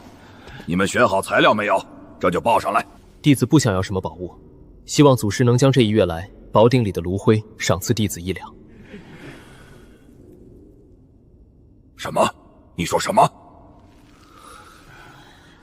弟子是想祖师赏赐一些炉灰。你们都下去吧。你说说，你为什么要这炼炉中的炉灰？弟子听闻，阴寒石炼制寒属性宝物的绝佳饲料，不过阴寒石掺杂了部分魂木粉，需要炼化后才能使用。你知道阴寒石如何去除其中的魂木粉杂质吗？阴寒石的炼制需用内家真火或者万年地火方可融化。阴寒石乃至阴至寒之物，为何用火来提炼？这正是一件怪事。阴寒石无论在烈火中如何焚烧，其阴寒之性丝毫不减，而其中掺杂的魂木粉能够被火焰融化，因此便可提炼出精纯的阴寒石。你要的炉灰就是这魂木粉？正是。你知道魂木粉的用途？魂木粉本来也没什么作用，但经千年地火焚烧后的魂木粉，白皙如纱，因生于阴寒石内，不惧于冰。此外，它历经千年地火焚烧，也不惧于火。如此便是水火不侵。若在炼器时掺杂一些，可使得灵气抗火抗冰，是上佳的炼器材料。祖师炼炉中的炉灰，弟子想应该就是魂木粉了。虽然没经过千年火烧，但此地地火十分猛烈，又经祖师内家真火锤炼，应该品质也很高了。这些你是从哪里知道的？弟子是偶尔观看了一本典籍，是一个叫邱平子的人所著的《方炉夜谈》。方炉夜谈，这书可是生僻的很呀！你小小年纪也看过。邱平子这人性格怪异，不过倒也是炼器界一位颇有见识之人。你所说不错，这魂木粉经烈焰焚烧多年后，便是千火于心，乃是极珍贵的炼器材料。嘿嘿嘿，要不是看在这东西的份上，光凭几万星石，老道我可不会接这个活儿。弟子不知此物的珍贵，请祖师另赐一件材料即可。哼，老道岂是说话不算数的人？不过1两太多了，这炉中顶多2000火余磬，老道就给你5000吧。多谢祖师厚赐。老道且再考考你，你说都炉子的外壳坚硬无比，其壳内的果肉又脆弱之极，这分离都炉子外壳之法，你知道几种？弟子只知道6种，分别是冰镇热爆分离之术、纯阳刀切割之法、七毒水浸泡腐蚀之法、六木三火长裂之法、乌木属生石消化之法，似乎还有乌金盐铁砂的打磨之法。不过这个弟子就不太有把握了。都炉子分离外壳之法其实有9种，其他3种都需要法力神通辅助，你不知道毫不为怪。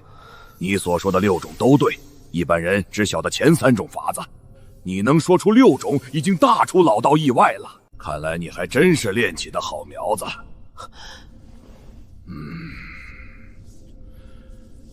石峰，正好我这儿还缺个下手，你就来老道这儿当个司炉小子吧。祖师，你门下弟子徒孙不是很多吗？怎么？他们一心修炼，志不在此。老道我也不强迫他们。你是外门弟子，也不需修炼。怎么，你不愿意？弟子自然求之不得。那好，那好，咱们就这样说定了。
师风，醒了没有？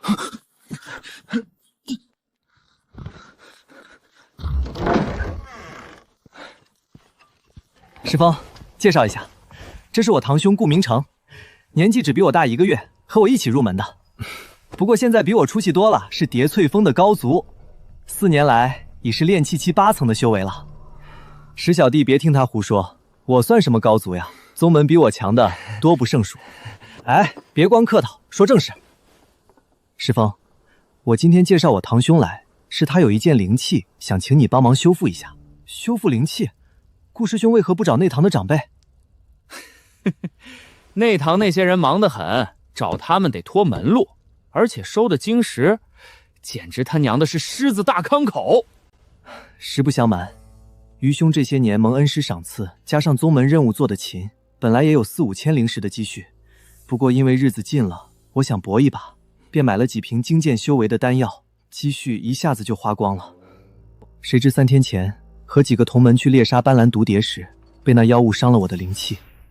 我找了个真正的炼气弟子打听了一下，修复的价格居然要2000灵石，实在没法子，只能来麻烦师兄弟。原来如此，不知可否先看看师兄的灵气？小弟可不敢说有10成把握，这个自然不敢强求。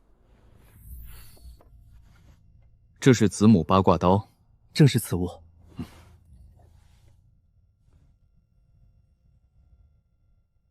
这88子刀都没问题，却是母盘出了点问题。不错，我当时躲在树后，正在操控飞刀，不提防背后忽然飞出一只毒蝶朝我扑了过来，当时无可奈何，只能用手里母盘挡了一下，却被那毒蝶一口毒气喷在母盘上。顾师兄，你3天后来取吧。什么？3天后？那我就多谢师兄弟了。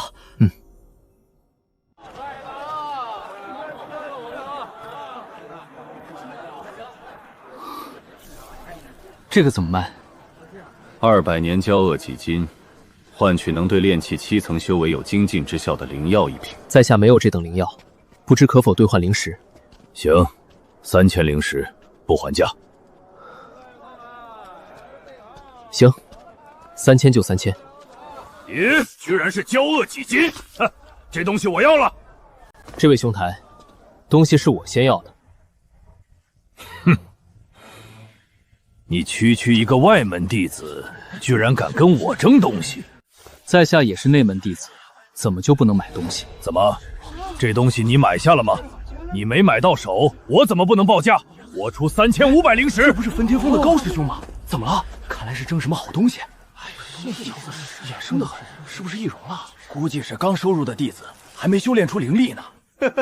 没灵力就敢跟老高抢东西，胆子倒不小。东西是我先看中的，你好生霸道！哼，在下出4000灵石。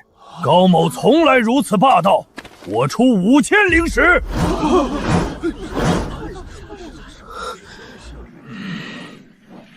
哈哈，好巧好巧，居然在这儿见到两位。高师兄好，石师弟好，顾师兄好。怎么，这小子难道是你叠翠峰门下师弟？石师弟是铁剑锋门下，不过也是在下极要好的朋友。我看你们两个因一时意气相争，就来做个和事佬。也不是什么大事，不过是我想买这件交恶几金而已。你叫这小子让一步就是，我也不为难他。高师兄，小弟看这条交恶几金也有4、5尺长，若是够用，你们一人一半，岂不皆大欢喜？这可不行，我的赤龙鞭要此物进一步精炼，我的鞭子长约1丈，这条交恶几金我还嫌短了呢。精炼，大比不过3个月，如何来得及？而且高师兄，你若要精炼法器，更应将此物让给石师弟。你可知道，石师弟乃是本门数得着的炼器高手。炼器高手？高师兄，你将此物让给石师弟，小弟给你1000灵石补偿。你大可另寻一些妖兽兽金来加持你的法器。顾明成，你是想和这小子合起来对付我了？哼，这交恶几金在下绝不相让。你们在这争来争去，竟当我死了不成？我什么时候说过要把这东西卖给你们？你刚才不是已经开价了吗？刚才是刚才，但现在不同了。哼，你们不要以为我是看到你们相争想就地起价。实话实说，这就是一条普通的交恶几金而已，没有什么别的名堂。我不管你们为何争夺，但此物原本价值就是3000灵石。你们在这抬杠，搞得别人以为老子有什么宝物。哼，说不定等会儿回去路上，老子就被人暗算了。那依师兄之言，要如何处置？此物我不换灵石，你们谁有能促进炼气7层的灵药，拿出1瓶来，我立即就换。这个我没有。若是没有，那谁有铁背犀牛的妖精1枚，在下也换了。铁背犀牛？你莫非在说胡话？除了这2件东西，在下别的都不换。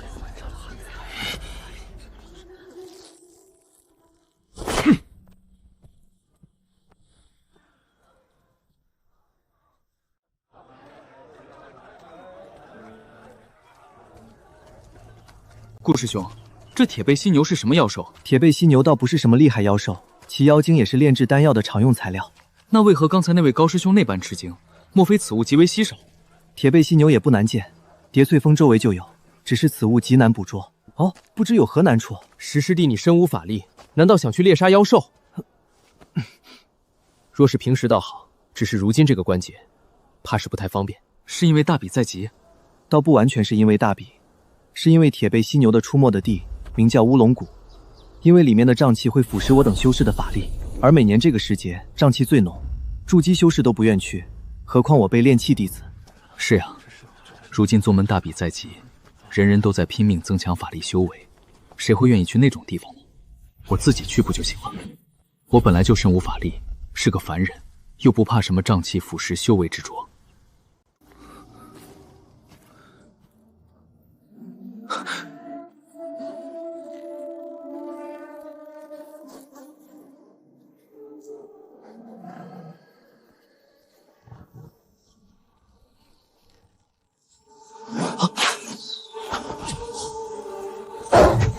不好，外面那只妖狼只是诱饵。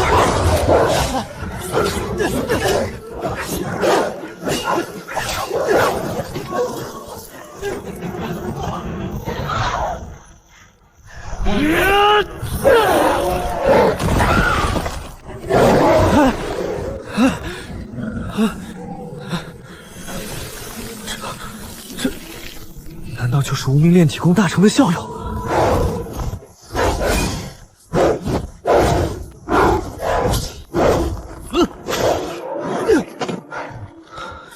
我以前从未有过实战，未料到无名炼体术的威力竟厉害至此。看来以后功法我还得勤加练习啊。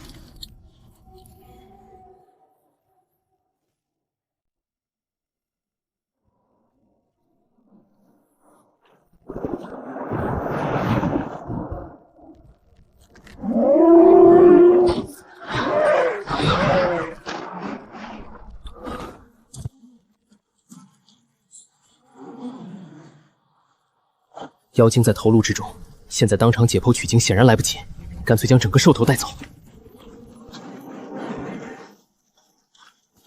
不好！不谢了！是你！不错，正是你高大老爷！好在还有一只幼年妖兽，只要我动作快，拿到妖精，赶在他之前回访视，未必不能换到那娇恶几斤。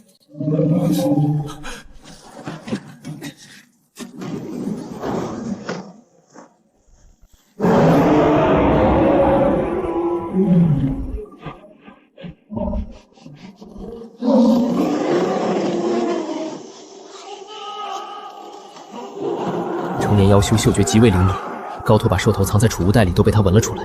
我若现在下去切割兽头，满身血腥，必定也会被他盯上。而且这妖兽连连狂吼，万一再招来同伴，我就是九死一生。不如趁高头缠住他，赶紧溜之大吉。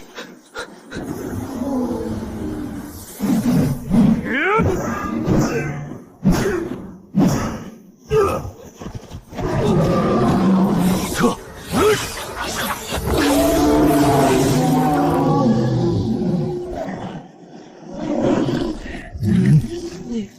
去死吧！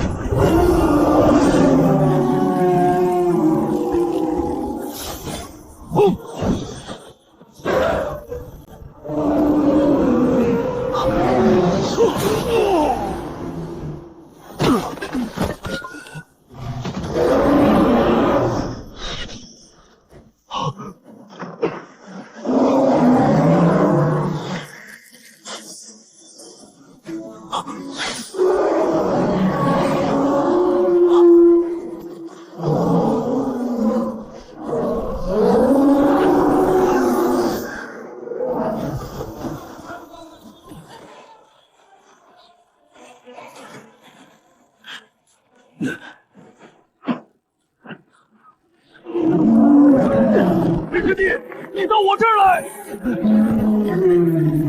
你就是王妹早上出京书中，散开！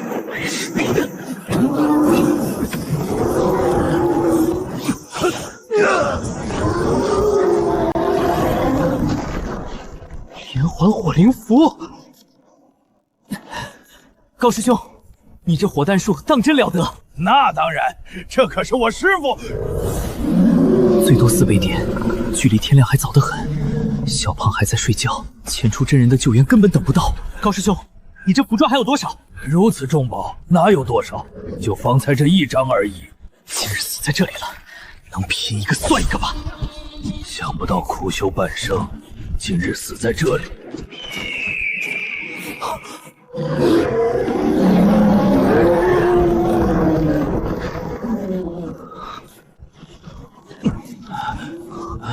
怎么回事？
此物请石师弟收下。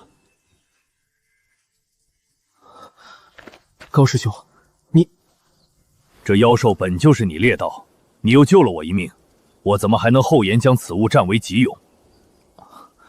好了，师弟，你快收下吧。那就多谢师兄了。我还欠你一条性命呢，以后有机会定会报答。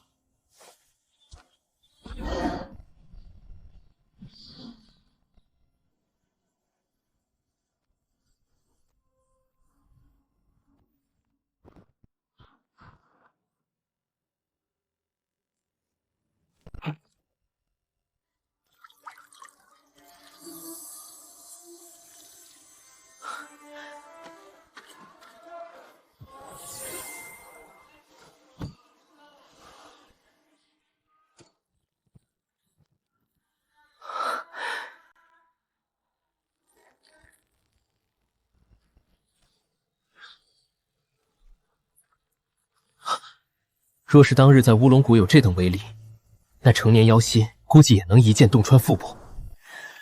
最近有弟子上报，宗门附近发现有风翼黑雕出没，师弟可有耳闻？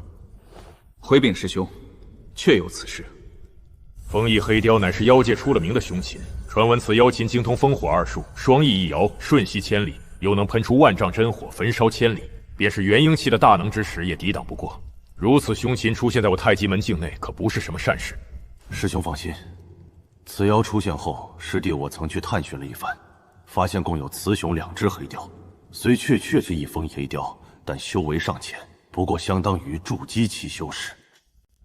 风翼黑雕因精通火术，一般在南部蛮荒火山之地，咱们这里本不多见。再说，即使是风翼黑雕里面能修到元婴期，恐怕也不过寥寥。我当时远远见这2只黑雕只是2阶妖禽，相当于人族的筑基，也就懒得出手。这点道行也敢来太极门闹事，师傅，不如弟子去一趟，灭了这2只妖禽。无锡，你进阶金丹，性子还如此毛躁。若只是区2只2阶妖禽，我会找你们来商议吗？你知不知道距离我们最近的黑雕族在哪里？弟子不知。就是凤鸣山部落，你们可能不晓得，当年黑雕族可是凤鸣山部落数1数2的大族，叱咤风云。这些年虽说没落了，但实力依然不容小瞧，最起码也不会弱于我们太极门。那师兄，咱们要不要折减凤鸣山，问个究竟？算了，妖族和我们人族现在明面上还是盟友，但暗地，当年我们太极门在石鼓山脉开宗立派，妖族就多有不满。要知道，我们宗门北半片，尤其是以叠翠峰方圆数十里，林深树茂，灵气充沛，妖族可眼馋得很。我太极门在石鼓山开宗立派数千年，妖族要争我们地盘，于理可是说不通。再说我们太极门不是驯兽门派，并未大肆屠杀他们妖族，妖族总不能为此兴师问罪。那是当然，若是兴师问罪，光来2只2阶妖禽可不够。我亦是叠翠峰一带食物充沛，这2只黑雕也没化形开智，或许只是追逐食物来到这里的。若是这2只黑雕是凤鸣山部落的，也没伤害我们弟子，那咱们倒是不能下狠手。这样吧，玄冥师弟，你安排2名弟子密切监视黑雕即可。若是过几天他们还不走，就出手赶走他们。目前宗门大比在即，其他人手还是集中精力操办这件大事。9月初10，6年1度的宗门大比正式拉开帷幕。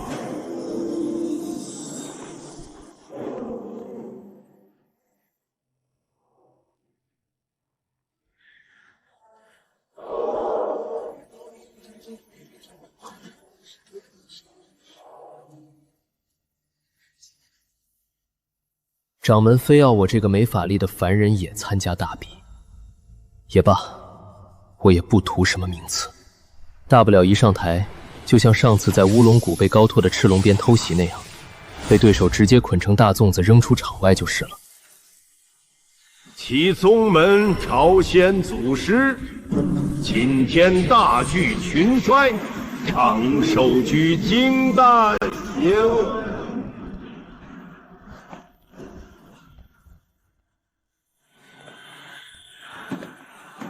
大比分轮进行，所有弟子随机抽签放队。第1轮淘汰一半，第2轮重新分签再淘汰一半，如此循环。为防抽签运气不公，除淘汰赛外，大比另设3次挑战机会。其一，第2轮结束后，被淘汰者可任意挑战胜者，以争夺进入试炼之地的资格。其二，第6轮结束后，被淘汰者可挑战前20胜胜者，争夺进入洗灵池修行的额外奖励。其三，冠军决出后，前10名若有不服者，皆可上坛挑战冠军。斗法点到为止，然生死各安天命，宗门概不追究。大比的规则比同宗小比要残酷，宽泛得多，甚至无意伤人致死也不算违规。这意味着，若有平日结怨的弟子在台上按下杀手，极有可能当场殒命。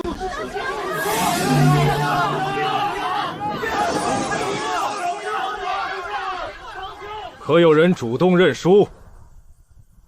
那就开始吧。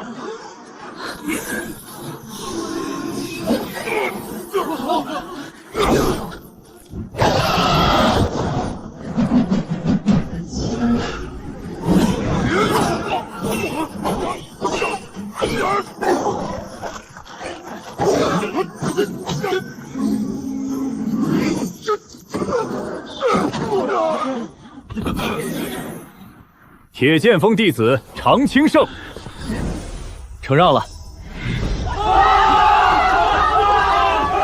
技不如人，没什么好说的。第3场，铁剑锋弟子石峰战回焰锋弟子凌云。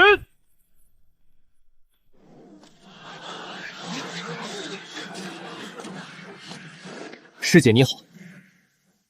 按说我没有法力，不过是上场走走场面，有啥好看的？怎么围观的人里3层外3层的？难道是来看对面那个女子？凌云虽双有些姿色，但也不至于倾国倾城啊。你又没有法力，比什么比？认输下去吧。本来按照我的意思，确实是上场施个礼，然后直接认输下场。但昨天大师兄千叮咛万嘱咐，一定要我撑住时息，并且说若是办不到，就丢了师父的脸。我只能硬着头皮上了。真是给脸不要脸！居然是用冰弹！完了，不能再吸了！完了，不能再吸了！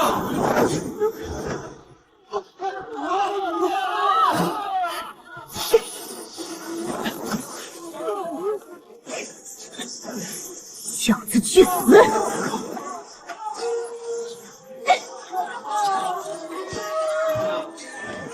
对方虽然气势汹汹，但这冰弹的飞行速度，在我这双常年与妖兽搏杀的双眼里，却连他一片衣角都碰不到。这个战斗都那么快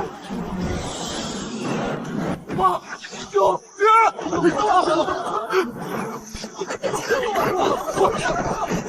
娘的！我还赌他3星就败呢，谁知这小子比泥鳅还滑溜。什么呀？你没看到这冰弹慢得跟蜗牛一样，就是80岁的老太婆也躲得开。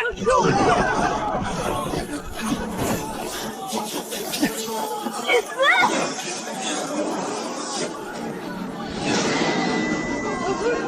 千影冰环，这可是回焰峰有名的灵气呀！这可是回焰峰有名的灵气啊！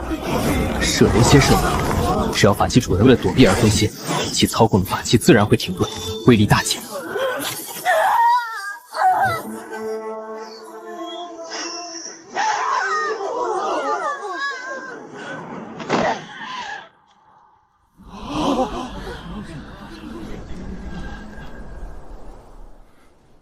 铁剑锋弟子石峰胜。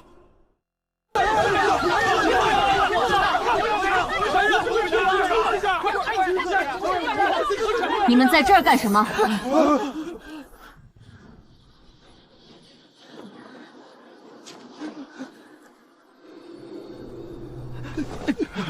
启禀师叔，弟子们听说凌云师妹受了伤，特来探视一下，不敢打扰师叔修行，这就告退。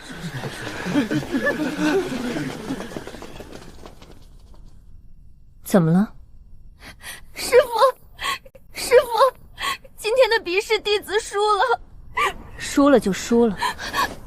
师父，是那个石峰师冷箭暗算我，他第一剑将我逼出圈外，主持裁判明明都已经判我输了，可石峰却不依不饶，极其恶毒的补了第2剑，硬生生将你赐给凌云的牵引环给砸断了。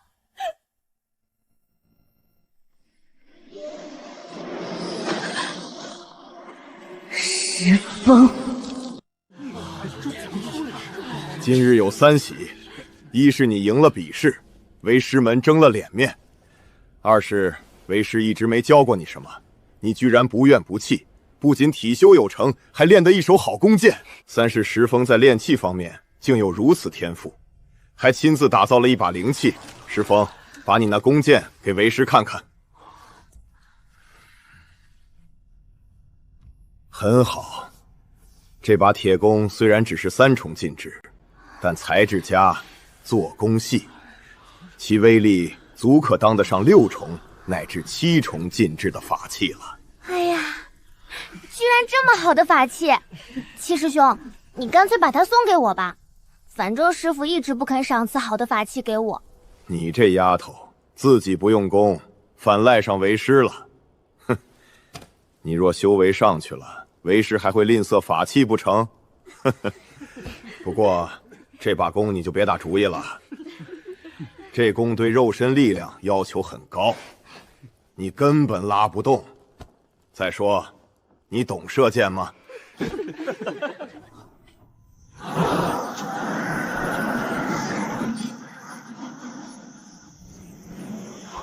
弟子拜见师叔。你们是玉秀山流云子门下？是，弟子常青，弟子石峰。你就是石峰？是，弟子是恩师门下第7弟子石峰。带我去见你们师傅吧。回禀师叔，我师父刚才入定打坐，吩咐不得打扰。果然了得，怪不得敢欺负我弟子，竟然是连我也不放在眼里。师叔，弟子没有对你不敬啊。你还真是能言善辩。你打伤我弟子我不管，比试之中胜负原无所谓，但你获胜后居然敢毁坏我亲手赐给弟子的法器，这当如何说？师叔请息怒，这牵引环是我师弟失手弄坏的，绝非故意所为，师叔明鉴。这事你叫流云子来和我说吧。还未请教师叔姓名，该如何回禀我师父啊？哼，你就说回雁峰秦师妹多多拜上流云子师兄。原来师叔也姓秦？什么也不也的，你不是姓石吗？现在想抵赖？不是，是我娘亲也姓秦。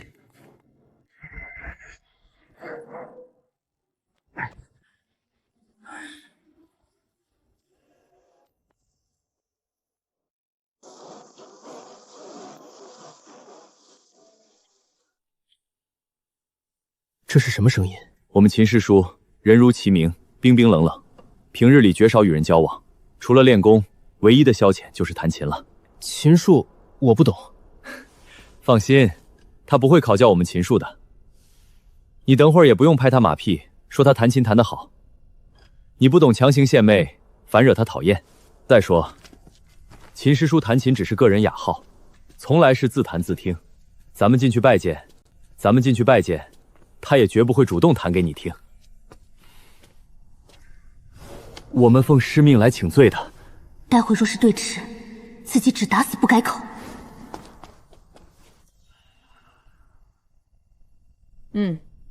让他们进来吧。弟子2人奉家师之命，向师叔请罪。此事都因我师弟一时冒失，误坏了凌云师妹的法器。家师已经狠狠责罚了石师弟，并要我2人上山当面请师叔责罚。七师弟，还不向秦师叔灵水姐谢罪？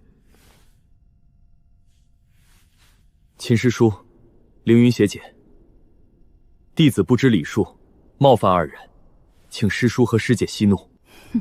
起来吧。多谢师叔。此宝已经修复如初，特奉还师叔。修好了。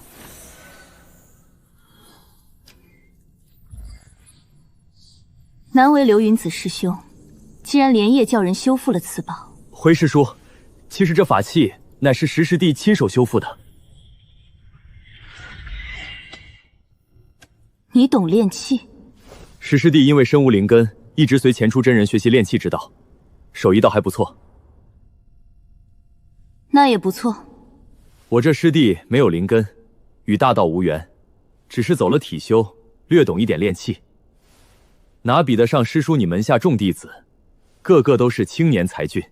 秦师叔，你更是神通惊天动地，乃是我太极门筑基修子第1人，且又待人和善。我们内门弟子1000余人，提起秦师叔，既是敬仰，又是感佩。连我师父也再三称道，要我们平时多向师叔你学习学习。你这人倒也诚实忠厚。也罢，昨日的事情就算了，我也不怪你们，你们这就下山去吧。秦师叔，弟子还有一事禀报。什么？我娘真的姓秦。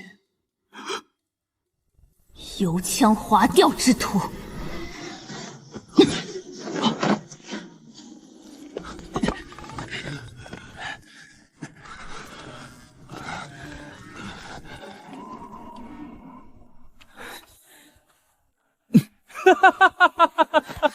叔兄，你笑什么？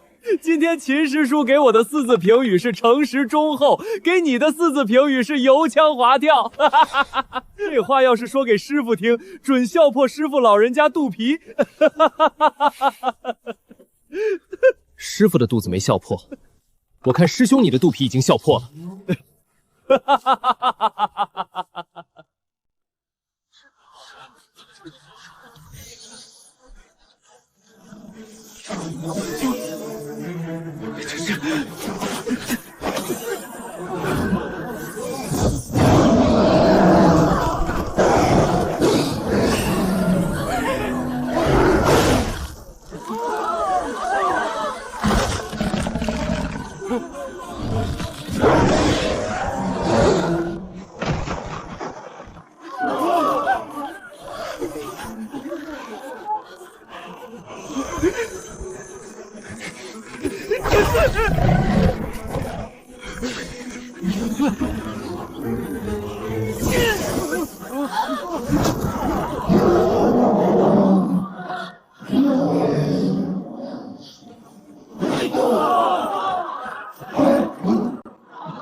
我认输。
这是铁教宫重练以来第一次鬼幕射穿对手防御。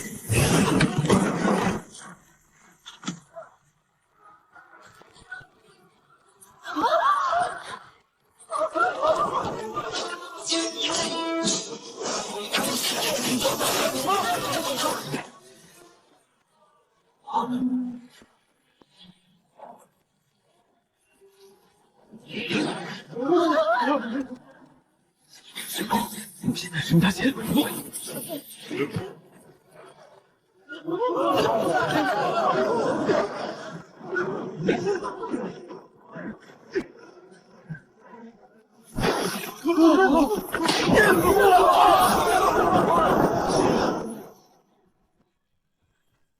叶翠峰弟子柳随风胜。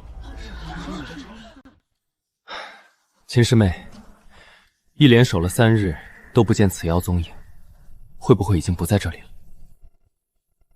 再等1日，若是黑雕还不出现，我们就回宗门回复。若是无功而返，只怕被掌门责备。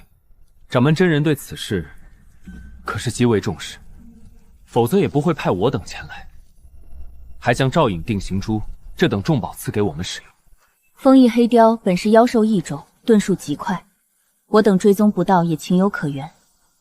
或许这对风翼黑雕只是路过此地，也未伤害我太极门弟子。就算遇到，赶走风翼黑雕就是。师妹还是心肠太软。这一对风翼黑雕盘踞在我太极门附近已近1年，其实路过，玄冥师伯曾推断，这对黑雕或许是在此筑巢产子，那就更加不妙。若任其繁衍，只怕100年后，此地便非我太极门了。此地便非我太极门了。既然如此，为何师叔他们不亲自出手，除去此二妖？这2只黑雕毕竟只相当于筑基修为，还犯不着他们出手。师兄，有动静了！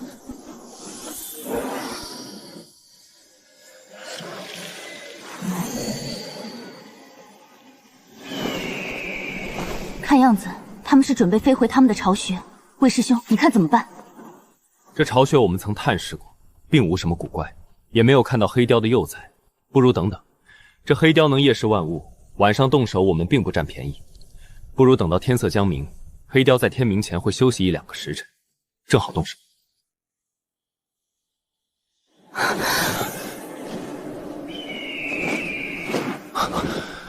若只凭御剑全力飞行，只怕根本追不上他们。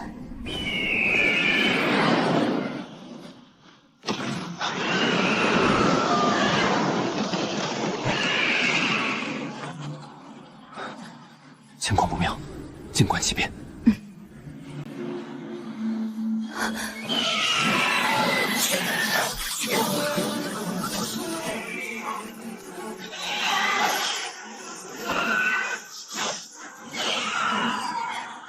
原来是2伙不同族类的妖孽，还是对头。且等他们厮杀，我们坐收渔翁之利。这些彩雕论单个实力都不如这2只黑雕，只是数量占优罢了。若是黑雕要逃，他们阻拦不住。若是他们要逃，师妹你就拦住他们。他们久战之后，必定不是师妹你对手。毕竟这地盘，若是被这群彩雕占了，正好趁此机会一网打尽。好。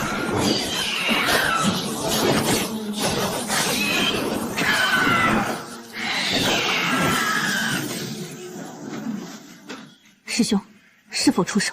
不，再等等。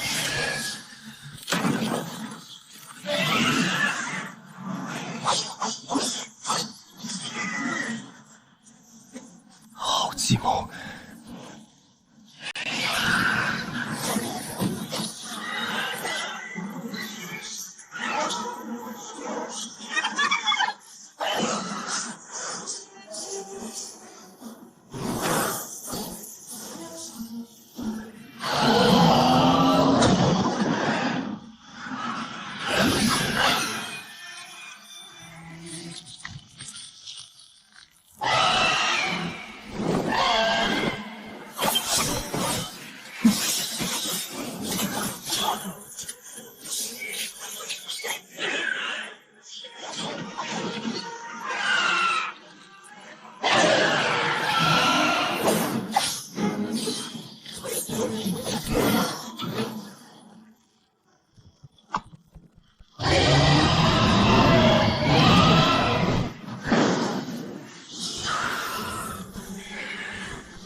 亲兵。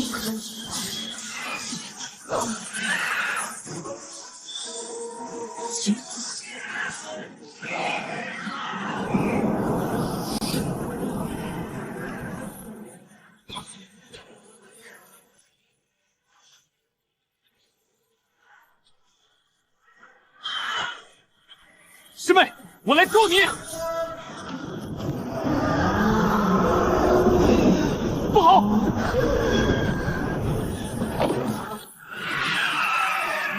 师妹，走！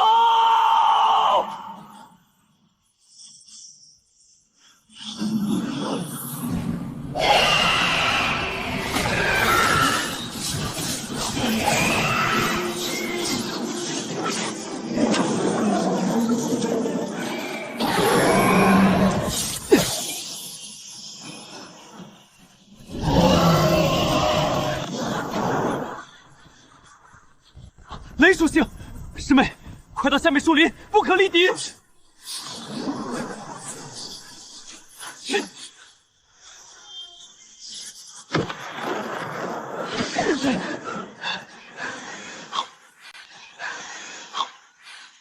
急攻一轮，再分头走开。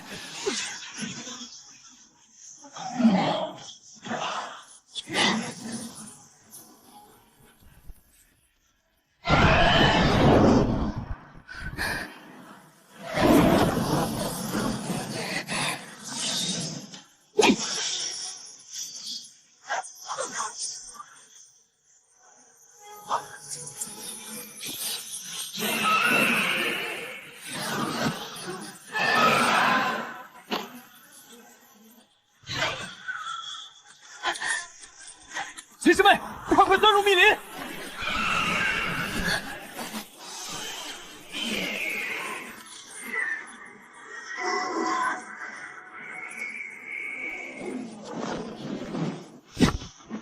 是你？是，秦师叔，这是什么怪物？